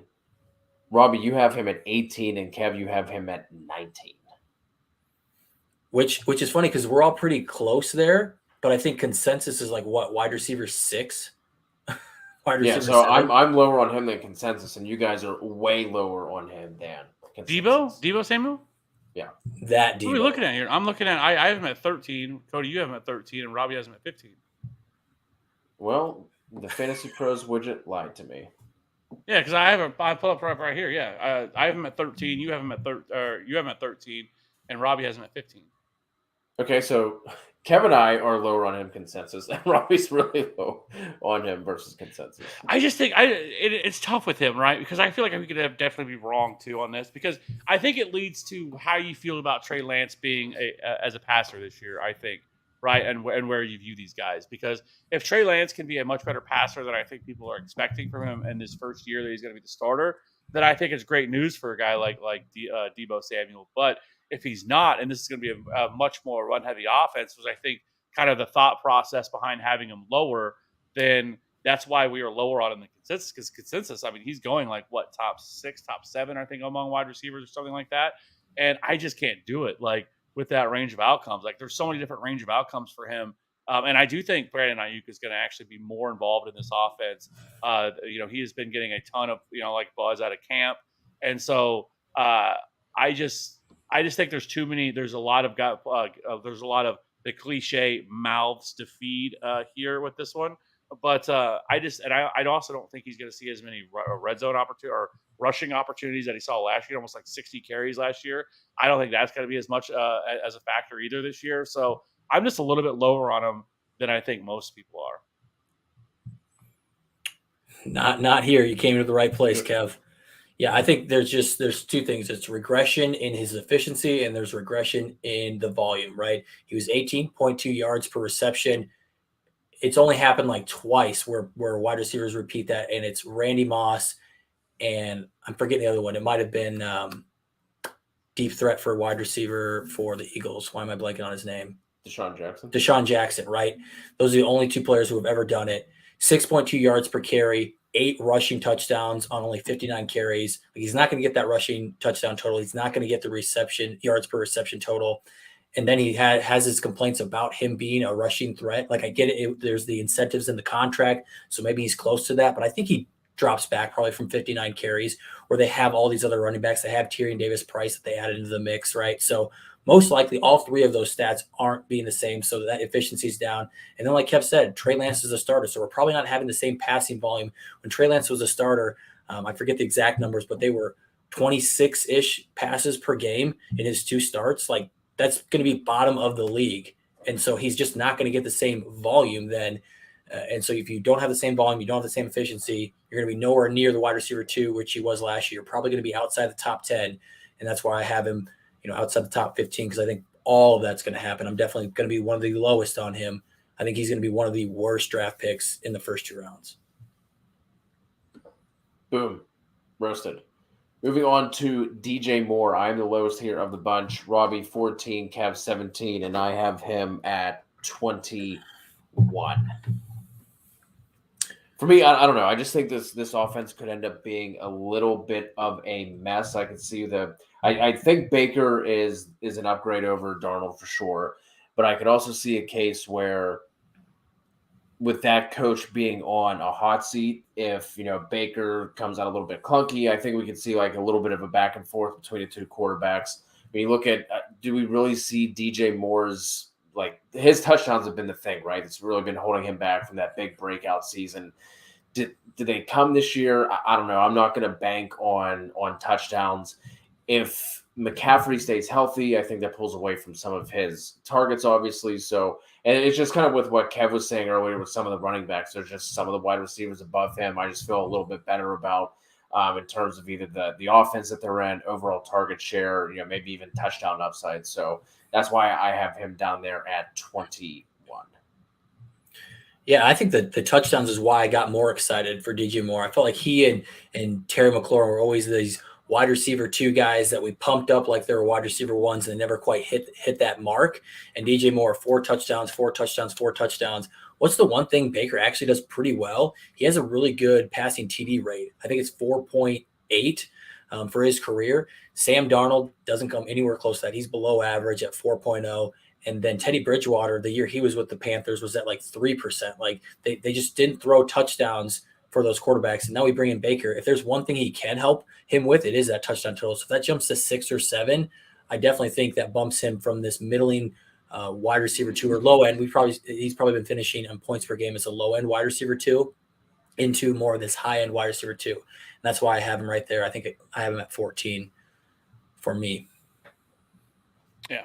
All right. So let's keep it moving here. I mean, we already talked about Allen Robinson. I mean, Cody, you have him at 11. I have him at 19. Robbie, you have him at 23. I mean, if Cody, you want to hit on why you have him at 11? I think because that's a pretty high for considering his where he's because he's right now he's going off like wide receiver 30, which is right around where kind of Robbie has him. Yeah, hot takes turned into ranking takes. I'm excited for this one. I will say this: I will give Cody the credit here on this though, because he's done a really good job the last couple of years. I feel like when he has one like this, that he nails, that he gets right. He was on it with, was it DK Metcalf, the year DK Metcalf broke out? Correct. And then who was the other guy? Was it Tyler Boyd? Yeah, it was Tyler Boyd you were really high on. He was a wide receiver 1 until he got hurt, I believe. Until Burrow went out. Or until Burrow went out. He was a wide receiver 1 until Burrow went out.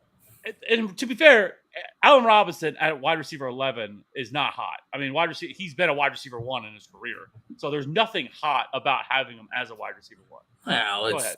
If we forget last year, which we've all said we're forgetting last year, it's not hot.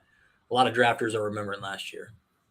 Yeah, like I said, whenever we talked about him earlier with the question with Sutton that came up, I'm not going to sit here and throw out the hot take of A-Rob as a wide receiver 1 and then not rank him as such. That's the only thing with me. I just see, we've seen him as an alpha with dog shit quarterback play end up being a wide receiver 1. And now he's not going to be getting alpha attention, and he has a way better quarterback.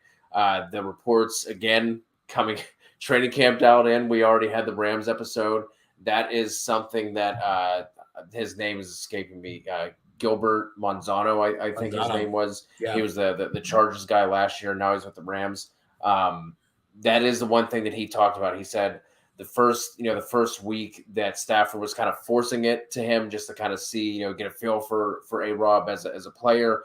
Wasn't going too well, but week 2 started to click. They seem to love him in the red zone. So he could end up being, maybe not have a ton of yardage. Maybe he only gets like 1,000 or so yards, but double-digit touchdowns and ends up being a wide receiver 1. So that's why I have him there. You absolutely don't have to draft him at that point. You can wait until 4th round or so, 5th round, and grab him. But nuts on the table, putting my nuts where my mouth is. There it is. Can't say it better than that. All right. Let's keep moving here because we already talked a lot about A-Rob earlier anyway. So next up, we've already talked about Michael Williams. Let's talk about Hollywood Brown. Rob, you have a 17, Cody, you have a 22, and I have a 23. Kev, this is. I know. We flipped. I did. No, I went from. It's not even that we. It's not even that we flipped. Whenever we did the rankings video earlier in the year, I think Kev, you had him at like 11. Yeah, somewhere right around there.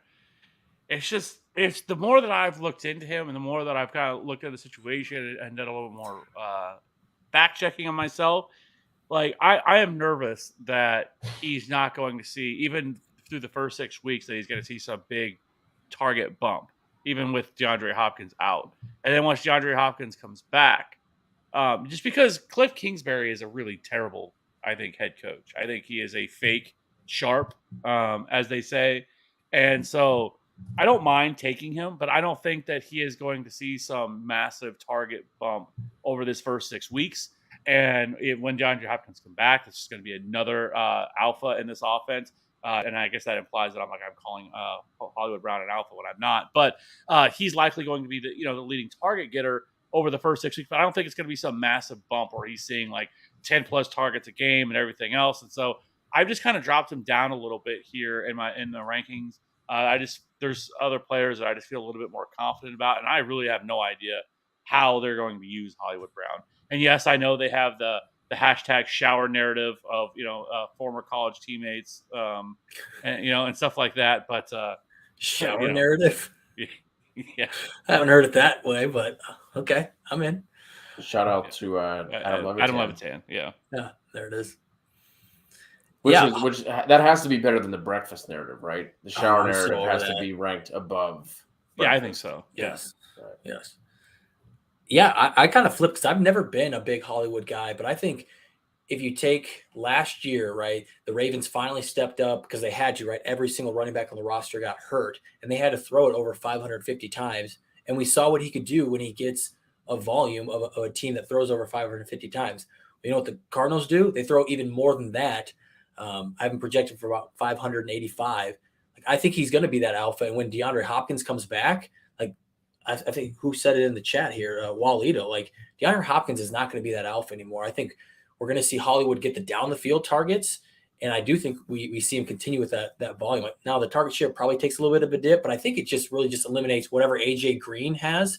And then he gets a little bit more than what AJ Green had. But I don't think it takes away a ton from AJ Brown when DeAndre Hopkins comes back in. So I'm surprised how high I am on him, but I'm excited about him with an offense that passes. And Kyler Murray is more accurate than Lamar Jackson, which I think should go noted as well. Yeah, I don't know. It's just weird what they did last year, because if you look at Antoine Wesley last year, I know we're like, who? My boy. Robbie. My boy.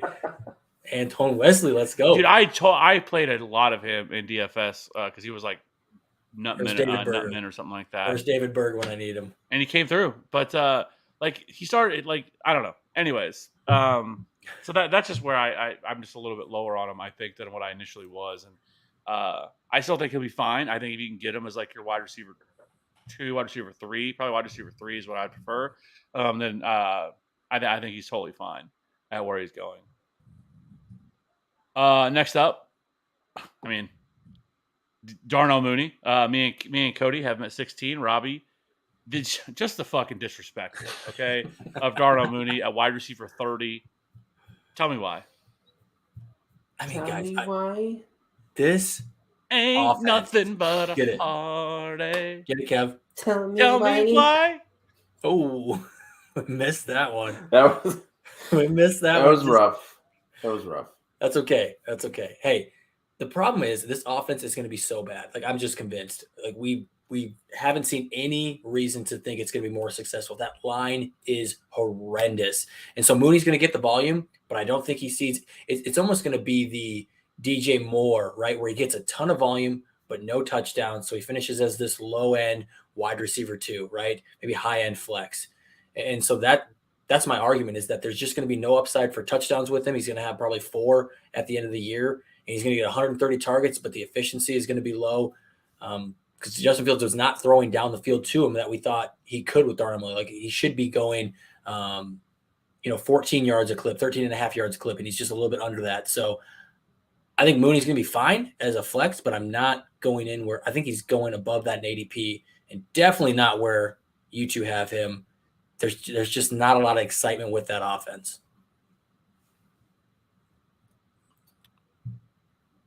Well, Kevin? I mean, I guess you just don't like good players, which is fine. That's fine. I mean, you may not like good players. I like good players. I like DJ Moore. Actually, I'm going to push back a little bit on their offensive line being horrendous. I actually think this offensive line could be middle of the road. This year, different argument. Different argument. No. This is most definite. Like they have a lot of good depth here on this offensive line. Braxton Jones could end up being one of the biggest steals of this entire draft this past year. Who's looking like their starting left tackle for them, who they got in the 5th round. They went out and added Michael Schofield from the Chargers to play right guard. We'll see if Riley Reef can bounce back and possibly be the right tackle. Past that, but even if he's not, they have Larry Borum, who did a very good job for them that they could slide over to the right tackle. You have Tevin Jenkins, who's going to be a depth. Might not be the team. They hate him right now. Right. And then you also have Lucas Patrick, who they got from the Green Bay Packers, who's very familiar with the system. Like this offensive line is not going to be as bad as what you're making it out to be, but could be the worst. Could be the it's not. It's definitely not gonna be the worst. It's definitely not gonna be the worst. But anyways, with Darnold Mooney, I mean, he's pretty much guaranteed, locked in. You can write it down, put it in the bank for 140, 150 targets this year. Could it be even a little bit north of that? He had 140 last 170. year. 170. But regardless of that, this offense is gonna be more efficient than it was last year. This offensive line was basically. Let's just run slants all day with everybody. That's all we're going to do. And, everybody's going to run a couple of yards out. This year, they're going to be much more of a down-the-field type offense. Darnold Mooney definitely has the skill set to do so. And so I think you're going to see a lot more deep targets for Darnold Mooney. So, like I said, like I've said in the past, I'll continue to say it. He is this year's Deontay Johnson. So not really that hot of a take. He takes another step forward this year 2 with Justin Fields. Absolutely nobody else there. I'll give you 1 point for the volume argument, Kev, and I'm going to take 1 point away for the offensive line argument. On your alley, mute them, right? The negative point gets the mute. No. That there's nothing hot about what I said. I didn't say they were going to be like bad. I didn't say. I think the one thing that's going to counteract the terrible offensive line is the fact that they are moving Justin Fields around. They're getting him on bootlegs. They're getting him moving out of the pocket. So I think that could potentially counteract some of that. Is he going to be running for his life while he's doing that? Potentially. But I do think that Mooney should be in that 140-ish to 150 targets. All right. Let's talk about Terry McLaurin, wide receiver 22 for me, 24 for Cody, and Robbie at wide receiver 34 because you just hate Terry McLaurin. Back-to-back hate. No, I listened to Training Camp Dialed In. Again, another plug. Ethan Cordeau jumps on from NBC Washington, hypes up Jahan Dotson. We're not talking about Jahan Dotson enough. A better prospect than Terry McLaurin, drafted higher than Terry McLaurin. Hey, Penn State. Somebody here likes Penn State a little bit. Give me some Jahan Dotson. That target share is not going to be anywhere close for Terry McLaurin as it's been when he's been playing with Cam Sims, Antonio Gandy Golden, who's not even on the team anymore. Like who's been the other wide receivers there? Nobody. Now we have Jahan Dotson. I think that the volume is going to take a step back, and I'm just very big on Jahan Dotson, where I think that he's going to be closer to McLaurin's numbers than McLaurin being that alpha. And McLaurin doesn't score the touchdowns that we want him to score. So he's definitely being drafted above ADP, above where he's always finished, in my opinion. So lower on McLaurin, higher on Dotson. Pass. Yeah, for me, we see that Wentz typically locks in on a wide receiver. I know that the Dotson talk on that podcast was hot, it was sultry, it got me all warm in my nether regions. But I just think with what we saw, for as much hate as we have for Carson Wentz and for as much love as we have for what Michael Pittman did last year, like doesn't really it doesn't equate. You know what I mean? Like it is Wentz what we thought he was potentially as a franchise quarterback with Philly? No. But do I think he is, QB 73 in the league? No, I don't. I think he's somewhere in the middle. That's fine. And it like Terry McLaurin is the new Allen Robinson, right? Where it's like, hey, this is going to be the best quarterback he's ever had. And it's always a low bar, but Carson Wentz might be the best quarterback that Terry McLaurin has ever played with. So I just like him as a back-end wide receiver too. Wouldn't go too much higher than that with him. And I think it's just going to be plenty of – because, outside of – I think have we seen Wentz support to like wide receiver? Who was the other wide receiver with Alshon Jeffrey? Nelson Aguilar that one year. They both were top third. I don't remember what it was, but there was one year where it wasn't Ertz. Ertz was out of the picture, and it was Aguilar and the name you just said. Yeah. So anyway, I think Jeffrey. the stink that Carson Wentz brings with him has now worn on Terry McLaurin, and I like him as a back end wide receiver too.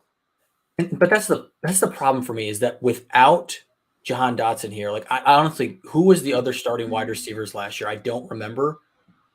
McLaurin was on a points per game basis. He was the wide receiver 29. He wasn't even a wide receiver 2 then, right? And so if we add Jahan Dotson, like I get it. Carson Wentz should be better, right? So you can balance that up with the Jahan Dotson going down, but we're still not near a wide receiver 2 level, right? Like he's not in the points per game. He's not close to that wide receiver 24, and that's a back end wide receiver. Oh, hello, Cat. I just think he was outside. He was a flex level wide receiver last year, and now he has more competition. Curtis Samuel's coming back, right? We haven't even talked about him. Like it's meh, but it's better than what they had. Like I'm out on him. Dynasty, redraft, everything. Because you're a hater. Anyways, let's wrap this thing up here. We got Jerry Judy. I will say this, Cody, you have a 17. I am a 27. Robbie has a 31. This is one of the players that I feel like I could end up being like wrong about, like because I don't even feel like I'm too low, but like I keep like I want to move him up a little higher, like because I definitely think, especially now with Tim Patrick out of the offense with Toro's ACL, like we could see a much more of a condensed target share here for these two guys, for Jerry Judy and Cortland Sutton. I still love Cortland Sutton more than Jerry Judy. I think he's the perfect fit for Russell Wilson, what Russell Wilson brings to the table. But I also am not lost on me that I think that Russell Wilson can support 2 wide receivers and being able to be, possibly 2 top 12 wide receivers. I think could be possible. Yes, Jerry Judy has not broken out yet. And we are heading into year 3 for Jerry Judy. Now he has obviously suffered a lot of some injuries. I think last year, what was it, the high ankle sprain that he suffered, which can really derail a player's just whole entire season. And so I think that, I'm not going to completely pass judgment on him like he is toast or he's not, hashtag good at football. But I could see where I could end up feeling like I'm wrong on Jerry Judy. I should have had him much higher because of what I think this offense is going to be. In this AFC West, they're going to be playing all these games against all each other. These are all going to be shootouts every single week, every time the AFC West plays each other. And so I do recognize that maybe I'm a little bit low on Jerry Judy, and again, another guy that possibly I can have a little bit higher that I could end up, feeling like I was wrong about. Still getting hated on for the Jerry Judy love, but you guys didn't even realize that I moved Cortland Sutton ahead of him. You did. Let's go. I have Sutton at 15 and Jerry Judy at 17. Basically, for what Kev was just saying, Russ is going to drop back 550 times. Like it's not like Sutton's going to go out here and get 170 targets. Like that's not going to happen, right? Like I think that's going to be like could Sutton end up, could and probably will he end up being the target leader in this offense? Sure, but I don't think it's going to be like a 150 to 100 kind of thing. I think it's going to be closer to like a 150, 130, 140, 120 type of deal. So both love Russ Wilson this year, and both those guys finish as high-end wide receiver twos. Yep, definitely low on Sutton. Need to adjust a little bit with the Patrick injury. So yeah, he'll be being bumped up probably as a high-end flex, low-end wide receiver too. Yep. And that's the list. That is the list. That's it. We made it through the list, We had Juju on here, but apparently we can't talk. We've met our quota of Chiefs to talk about, on this show. And so we'll table that for another day. But we got a couple questions around this bad boy out. Yeah, we do. Axis with rate this wide receiver group: T. Higgins, Russell Gage, Allen Robinson, Hollywood Brown, Jahan Dotson. I don't think it's a solid B. Yeah, I B think plus. it's somewhere in that range. Like, I love the T. Higgins pick. Like, he definitely has top 12 in his range of outcomes. Allen Robinson, we've already, love him. So I think between those two, I think those are really solid. Hollywood Brown could be kind of that nice little wide receiver 3 with some wide receiver 2 upside. And then I think the other two pieces are nice depth pieces. Jahan Dotson, can we see, him not even just, with Carson Wentz, can Carson Wentz support multiple wide receivers? I guess we're going to find out. He really hasn't been able to in his career, but we'll see. But then Russell Gage, he started to gain a lot of hype, and then they signed Julio Jones and just put a wet blanket on that. But I still think Russell Gage could be I still think he's probably going to be, even when Chris Godwin is healthy, probably the wide receiver 3 on this team. And I think you see Julio Jones mix in into this offense. And so I like Russell Gage as somebody that you can get later in drafts. His ADP is going to fall compared to, because it was rising big time before that happened. Aggressively. Yes, and then it started to fall back off once Julio Jones came back. So I just think Julio Jones is a part-time player. It was the Godwin news not being on PUP and back-to-back with the Kyle Rudolph and then Julio Jones, right? It was just bang, bang, bang. And so I think that really stopped it.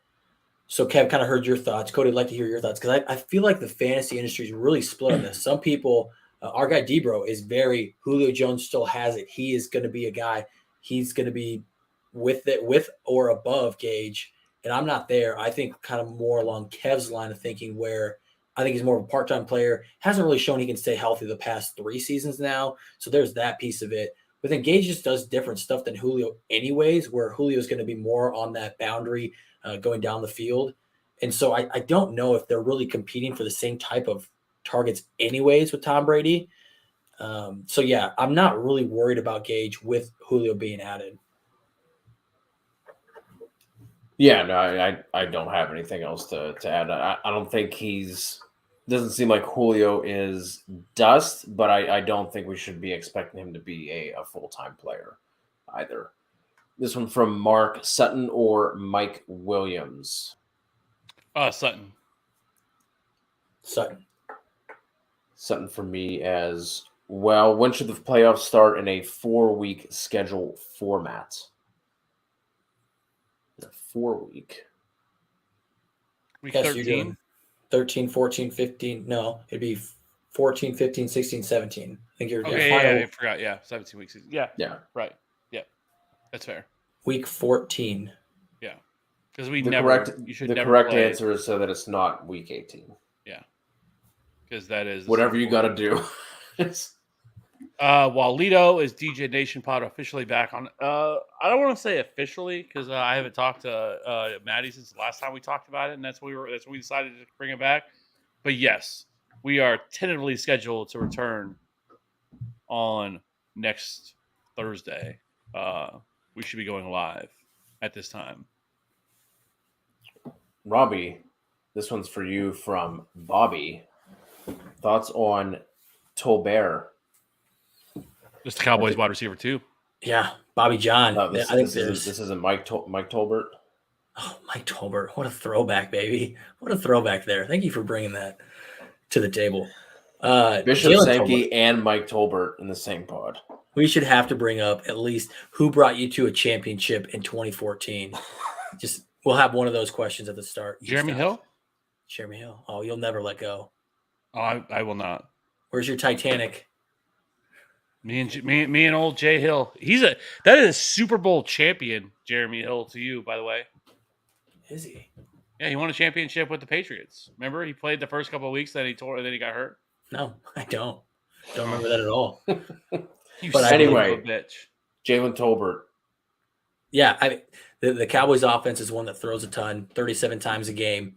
You have CeeDee Lamb, you have Dalton Schultz, you have Zeke and Pollard.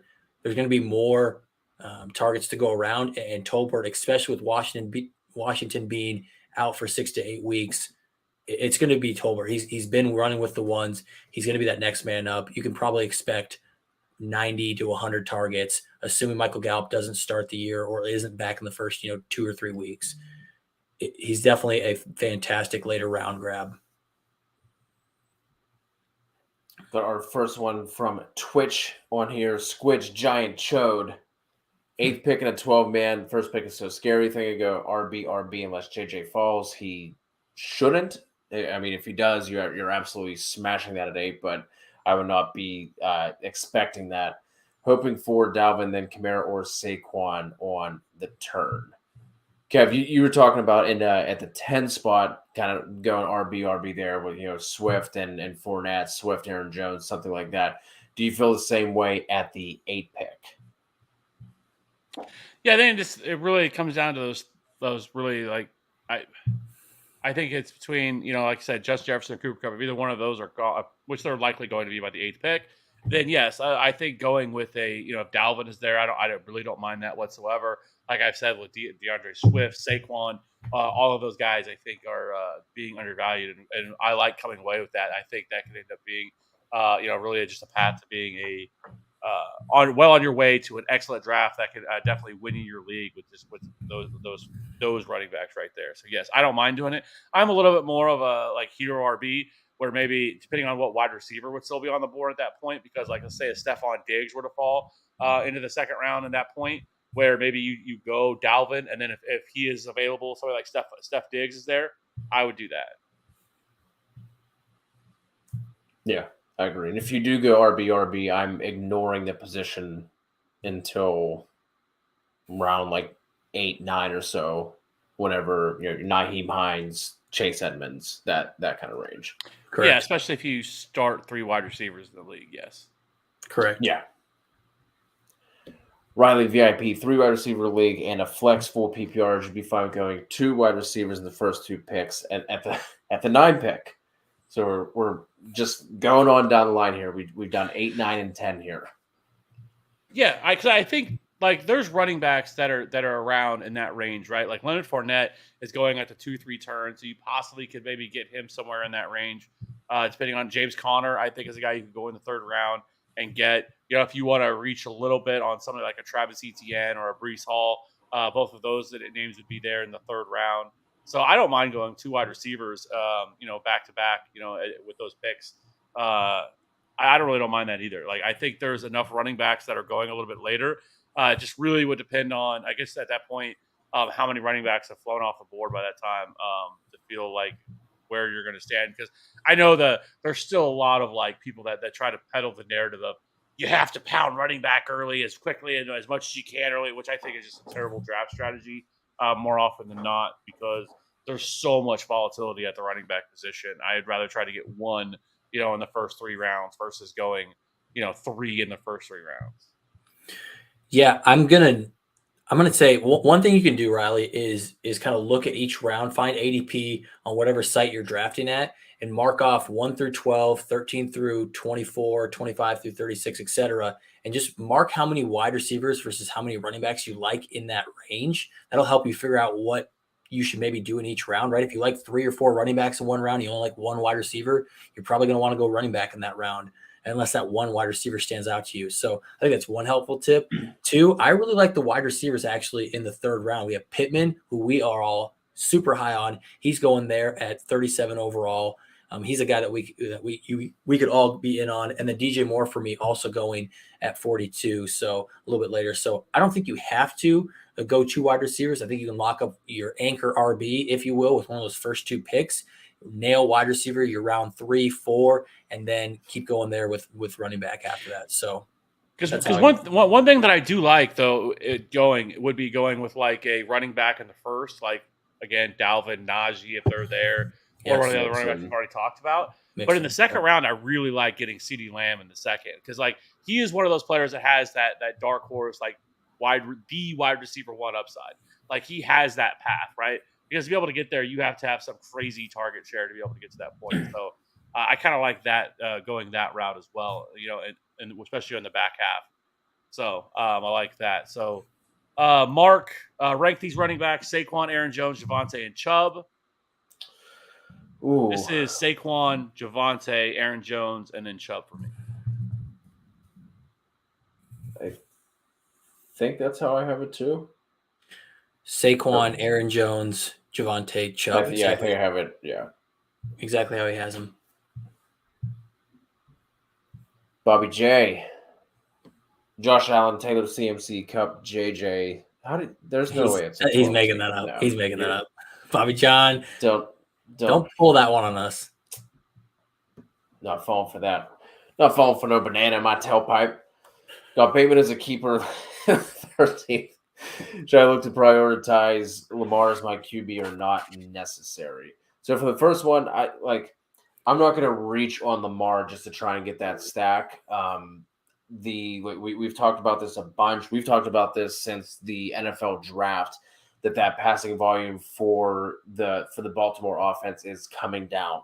I don't think we should be looking at Bateman stepping into the Marquise Brown role where Marquise got 130 last year with Mark Andrews also getting 150. That is not happening outside of that, defense and the offense kind of falling apart again. If it ends up happening at the right pick, the right value, then sure, go ahead and go for it. But I'm not going to reach on Lamar, take him in, let's say the fourth, just because I want to try and get that stack. Yeah, I'm not trying to do that. I will say, although the volume comes down, I think the efficiency goes back, maybe not to 2019 Lamar Jackson, where he threw 36 touchdowns on that low passing volume. 23 attempts. Like just ridiculous efficiency, but he will be back to that normal efficiency that I think we've seen him at prior to this last year's season. So Marquise Brown had 146 targets. Like I forgot, 146, insane. More than I thought. Yeah, I have Bateman at 106, so just cracking that triple digit mark. So he's gonna be fine, but it's not someone you're worrying about where you need to have Lamar to connect to Bateman. It's not that type of situation there. Yeah. Thoughts on Zeke at 3.8 if he's there? I think he's being disrespected. Should be a late second, early third. Now, Robbie, I know where you stand on this. Kev, Zeke at 3.8. Is that something I could interest you in? No. Come on. The end of the third? Come on. No. That's a wrong take, everyone. That is an incorrect take. It's Chode, I'm on Robbie's side. At 3.8, I'm fine with him taking that. If he's healthy, he could be a top 5. He was the top 5 running back when healthy. Like that is still in the cards. And if not, if you say that's not in the cards, top 10. You have to stop using fantasy finishes as I'm not. I'm using points per game. Points per game. When was the last time he was top 5 in points per game? It hasn't been the last 2 seasons. Weeks 1 through 5, pre-injury. You always look at this last year. Oh, he got an excuse. He's got injured. I'm not saying that. That's not what I'm saying. But I don't care about the we have to take account the entire season. And on the entire season, the last 2 years, not just 5 weeks over the past 2 years. The last 2 years, he has not been nearly the running back that you're trying to peddle him to be. He doesn't have top 5 upside. He doesn't have that. He had it last year, weeks 1 through 5 before the PCL injury. Literally last year, not even 365 days ago, he had it. Weeks 1 through 5 on a points per game basis.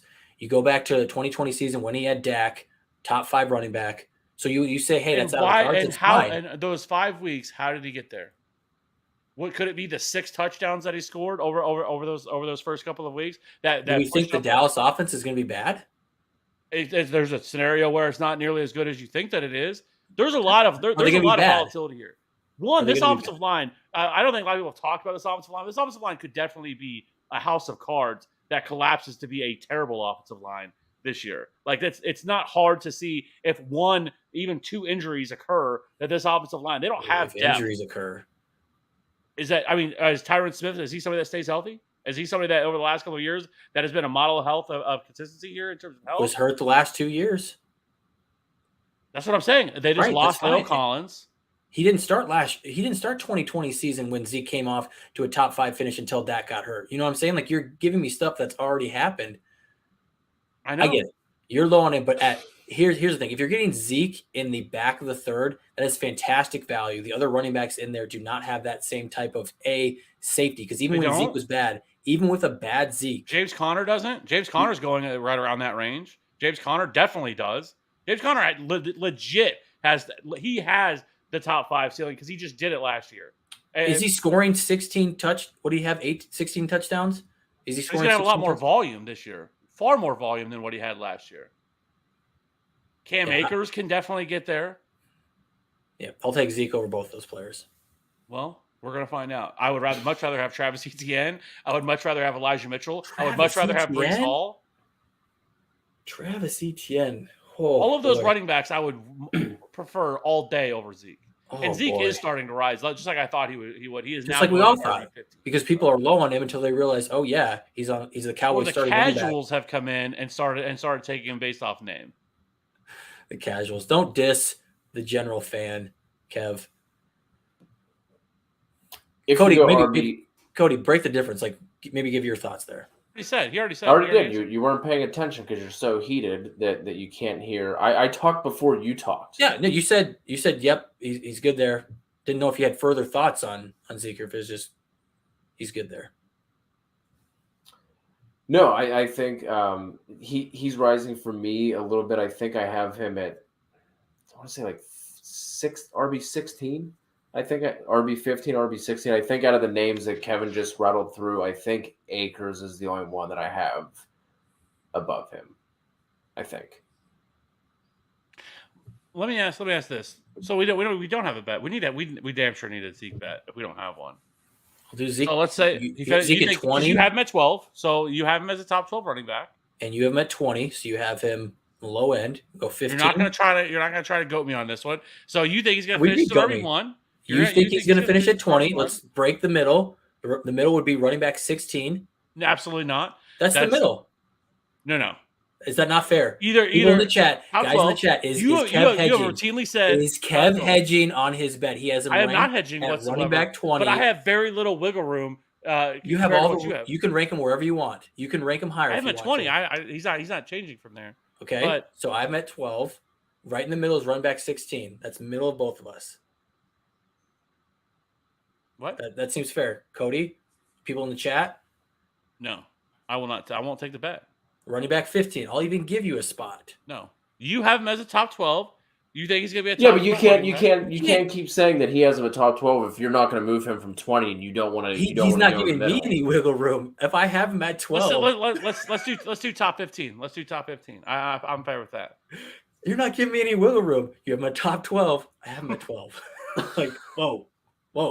Think about no wiggle room. This would be Zeke, Bobby John. We're arguing on Zeke. Kev thinks he should be a 7th round pick. I think, like most of the world, I wouldn't even take him in a 7th. There's so many more guys with upside there. I think he should be a top 2 round pick, like every other normal human in the world.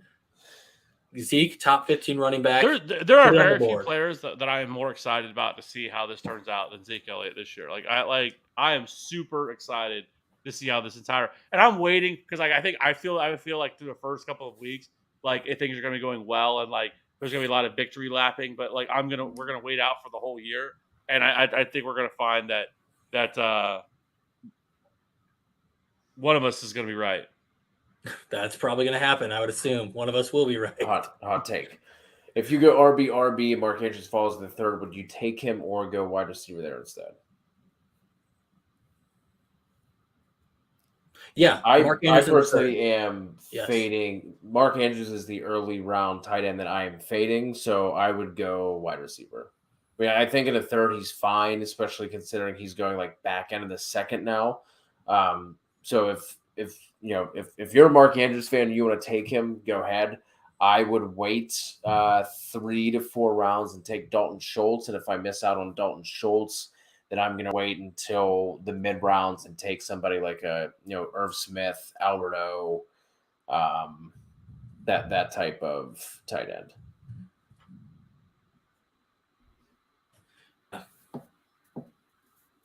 I'm fine with Mark Andrews in the third, but there's like we said, there's a lot of wide receivers we like in the third.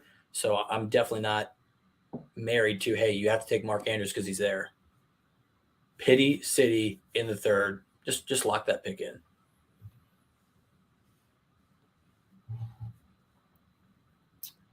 Good spot to draft Derrick Henry in a half PPR. Would you take him before Kupp and Jefferson? We would not. This is the wrong guy to ask us a good spot to take Mark, just because Kevin and I hate him to the absolute depths of our souls. I'm taking him by 6, 7, or 8, right around that range, right? After you get the top 2 running backs, top 2 wide receivers, I'd take Eckler, Mixon over him, and then you're having the conversation. So that's at 7, right around 7s when you're starting to consider him.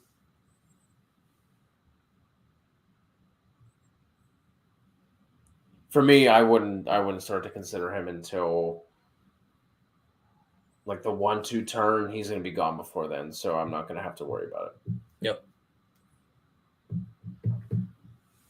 I just wanted to respond to this. I just saw the CD's going to see double coverage all year. Wide receivers very rarely see double coverage. People like to throw that out there and think that like teams that like players get double covered all the time. It very rarely happens that a wide receiver on any team ever gets double covered. It's just you're taking away, you're having 2 guys on one.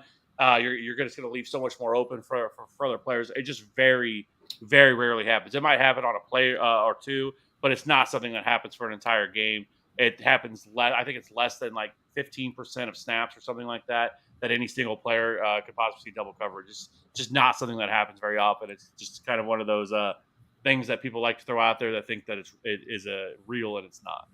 Kev, question for you, because I don't know the answer to this. Does that include shadow or bracket coverage, where obviously zones run the most defensively? If you are shadow covering with other defenders, that counts as the double coverage? Yeah. Okay. First time playing in the league with a bidding style waiver wire. Any strategies with this? This is something I think we have brought up a couple of times in passing. It always ends up being at the end of a stream like this. I think that the blind bidding should be the standard for waiver wires. Correct. It's always such because it's hard. Like somebody like Elijah Mitchell popping off week 1 last year. Do you go all in? But that's more of an outlier, I think. Yes. Continue your sentence, because I think you're going to say what we're all thinking, where if you don't spend enough, you're going to miss out on him. And he was that fantastic pick that you should have dumped probably 90% of your budget into. It's the great thing of how much do you spend or how much do you save? And I think it's kind of right in the middle, where you're going to miss out on those guys early because someone's always going to bid more than you, right? If you go in and you put 50% of yours in, someone's going to be that guy that goes 75%, 80% of their allocation. You're probably going to get beat on those other guys, but I don't think you should, quote unquote, blow the load on those week 1, week 2 guys that get injured. But then on that flip side, you shouldn't be missing out on all these guys and where you have 30% of yours left by week 15, because by then you only get 2 or 3 weeks of usage. So it's a non-answer, but I think you always want to have some left, so you shouldn't spend 100% of it by week 5, but you definitely need to be throwing down 50% plus to get the guy that you want when you think it's that guy. I also don't – it's kind of a tightrope, because there's a lot of people, too, that will just keep and hold on to their fab all year, and then that guy just never comes, right? Last year probably would have been a good example of when it did, because like Rashad Penny, Devin Singletary were kind of 2 guys, more so Rashad Penny, that were kind of league winning. St. Brown. Amon-Ra St. Brown was another guy, but Rashad Penny would be the guy that I would consider like the classic, guy in the very end of the year that kind of won people their leagues, because the dude absolutely smashed. And if you were here listening last year, you would have heard me wax poetically week after week. You should pick up Rashad Penny. Cody answers one person. Was it CHB or whatever? I believe it was, and answered one question for the guy. And he gets all the credit for Rashad Penny, even though I was in the chat every single week saying pick up Rashad Penny, and I was just getting absolutely slam dunked on, telling people, "Oh, don't even think about it. Rashad Penny's trash. He's terrible. Don't pick up Rashad Penny." And I kept holding the line for Rashad Penny, and then somehow Cody gets the credit on a Sunday solo show. At that, just fantastic. What do we think about Albert O or Tanyan? Hate going tight end earlier in my league format. Looking for a sleeper. Tanyan's off the pup, which helps. I think that's the one big concern, that he was on the pup for a while. I think though, if I like Albert O, super big, super explosive tight end. Especially now with Tim Patrick gone, like he could be utilized, in a lot of ways. I know Greg Dulcich is there, but I also think there's some other guys that I like too as well. Like Irv Smith is a late round tight end that I like a lot. In another what should be a better offense, far more than a Tanyan. I also really like David Njoku, even without Deshaun Watson. Jacoby Brissett historically targets tight ends at like a top 3 rate in his career as a starter, and so I really like David Njoku as an option this year as well as a late round guy. I know Robbie hates him, but I think that he is a strong bet to probably be number 2 in the team in targets, this year. And like I said, so even with Jacoby Brissett, I'm really not scared away from taking a guy like David Njoku. But for me, I think the late round guys that I really like, outside of because Cole Kmet's not a sleeper. I mean, everybody and their mother, has kind of talked up Cole Kmet this offseason. But I do think Irv Smith and a guy like David Njoku are kind of the 2 guys that I would be looking at. For me, if you're going to wait on tight end, you need to pick somebody in an offense that you think can score. And that's why I don't like David Njoku. I think he's going to be a 3 for 40 guy week in, week out with 4 touchdowns at the end of the year if Jacoby Brissett starts the entire year. So I'm going to go for a Gerald Everett. I'm going to go for a Robert Tonyan over them, an Albert Okwuegbunam for sure. Guys that have... he just loves saying that. He just loves saying his last name is a flex, Hey, learn it, throw it out. You got to learn it and throw it out. Okwuegbunam. I think I said it differently both times, so maybe I still don't know. Who knows? But find a tight end in a good offense where the quarterback can throw 30-plus touchdowns, because then you have a chance where that tight end can have a Hunter Henry season, which, to be fair, that's maybe a bad example because Mac Jones only threw 23, and he was just kind of that focal point. But a Dawson Knox, right? Good offense, caught 7-8 touchdowns. You want a tight end attached to a quarterback that's going to throw 30-plus touchdowns. That's my strategy for late round tight end. And so Irv Smith is my number 1 target there, because Kirk Cousins, we're not letting Kirk cook, but they're going to throw more. And I think we already know he has a very, very good touchdown rate. Can it go even higher now, or more touchdowns with 580 passing attempts instead of the 550 he's been getting? Yeah, Kmet might not be a sleeper because everyone's talking about him, but his ADP still isn't rising. He's still like tight end 12 or 13. So as in terms of like a late round guy, it's Irv Smith and Cole Kmet. Those are the two guys that I am continually targeting. Giant Cho still rocking with us over on Twitch, holding it down for us over there. Mixon or Dalvin? So out on Najee, that offense is going to be hot cross buttons. Scroll back to the start of the episode. I think, didn't we debate Mixon and Dalvin a little bit? For me, it's going to be Mixon. He just proved to be better last year. Doesn't have the same injury concern that Dalvin's missed at least 4 games every single season. And I think the offense will be even better. So give me Mixon. Yeah, Kevin and Robbie are Mixon. I'm Dalvin, but it's close. I'm fine with either. I'm Dalvin on that. Oh, you are? He's lowest on Mixon. I think he has Mixon at 9. I have Mixon at 9. I have Dalvin at 6. That's right. Yeah, they're both close to me. I think I have them back to back. I think I have Dalvin at 4 and Mixon at 5. I lean Dalvin just because I think you want to talk about an offense that might be better. I think that the Vikings could be better as well. Fair. Dalvin, some of the news coming out that he's actually being moved around and put in the slot where Mixon is not. So that's why I lean Dalvin. I think that's it. Nice to get warmed up in the saddle there. Yeah, and Walito, that is Wednesday night shows. Walito, not Tuesday night. Oh, I mean, God. you call yourself, you're supposed to be a mod for us. You know, you're here Ooh. all the time. I mean, you probably just got it confused. That's probably what it was, you know. It's okay. It's been a while. Still But, preseason. no, 100%.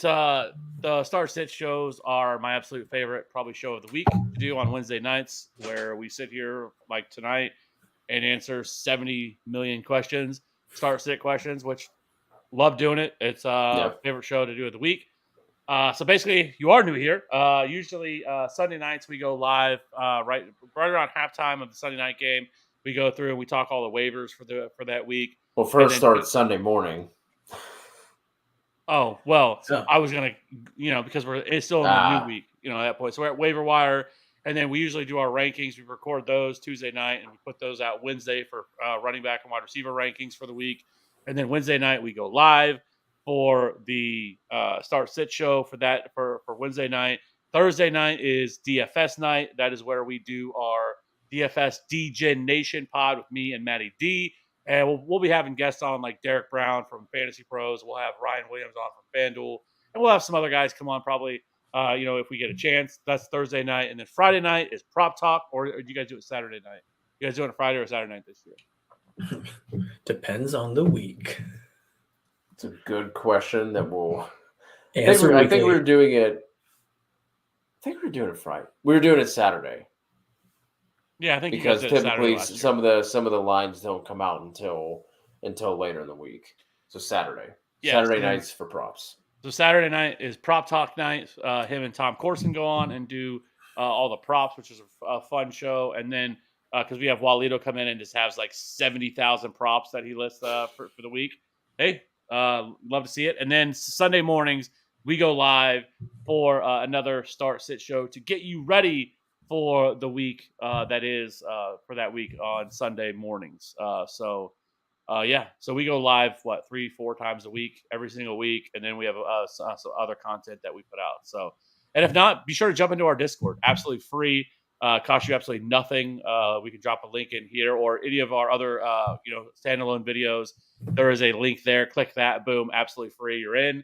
I'm still trying to think of some ideas of stuff we can do because there is some like live chats and stuff we can do in there exclusively to that. So maybe Tuesday nights or something like that, we could go on right before waivers run and like maybe have a live chat in there for Discord only, something like that for the week, I think, for our Discord members. But like I said, free. I don't cost you anything. So other than that, I mean, 2 hours and 10 minutes. Definitely, this is exactly how it goes every Wednesday night for us. So appreciate everybody checking it out. Be sure to be back next week. We're pretty much going to do a Q&A.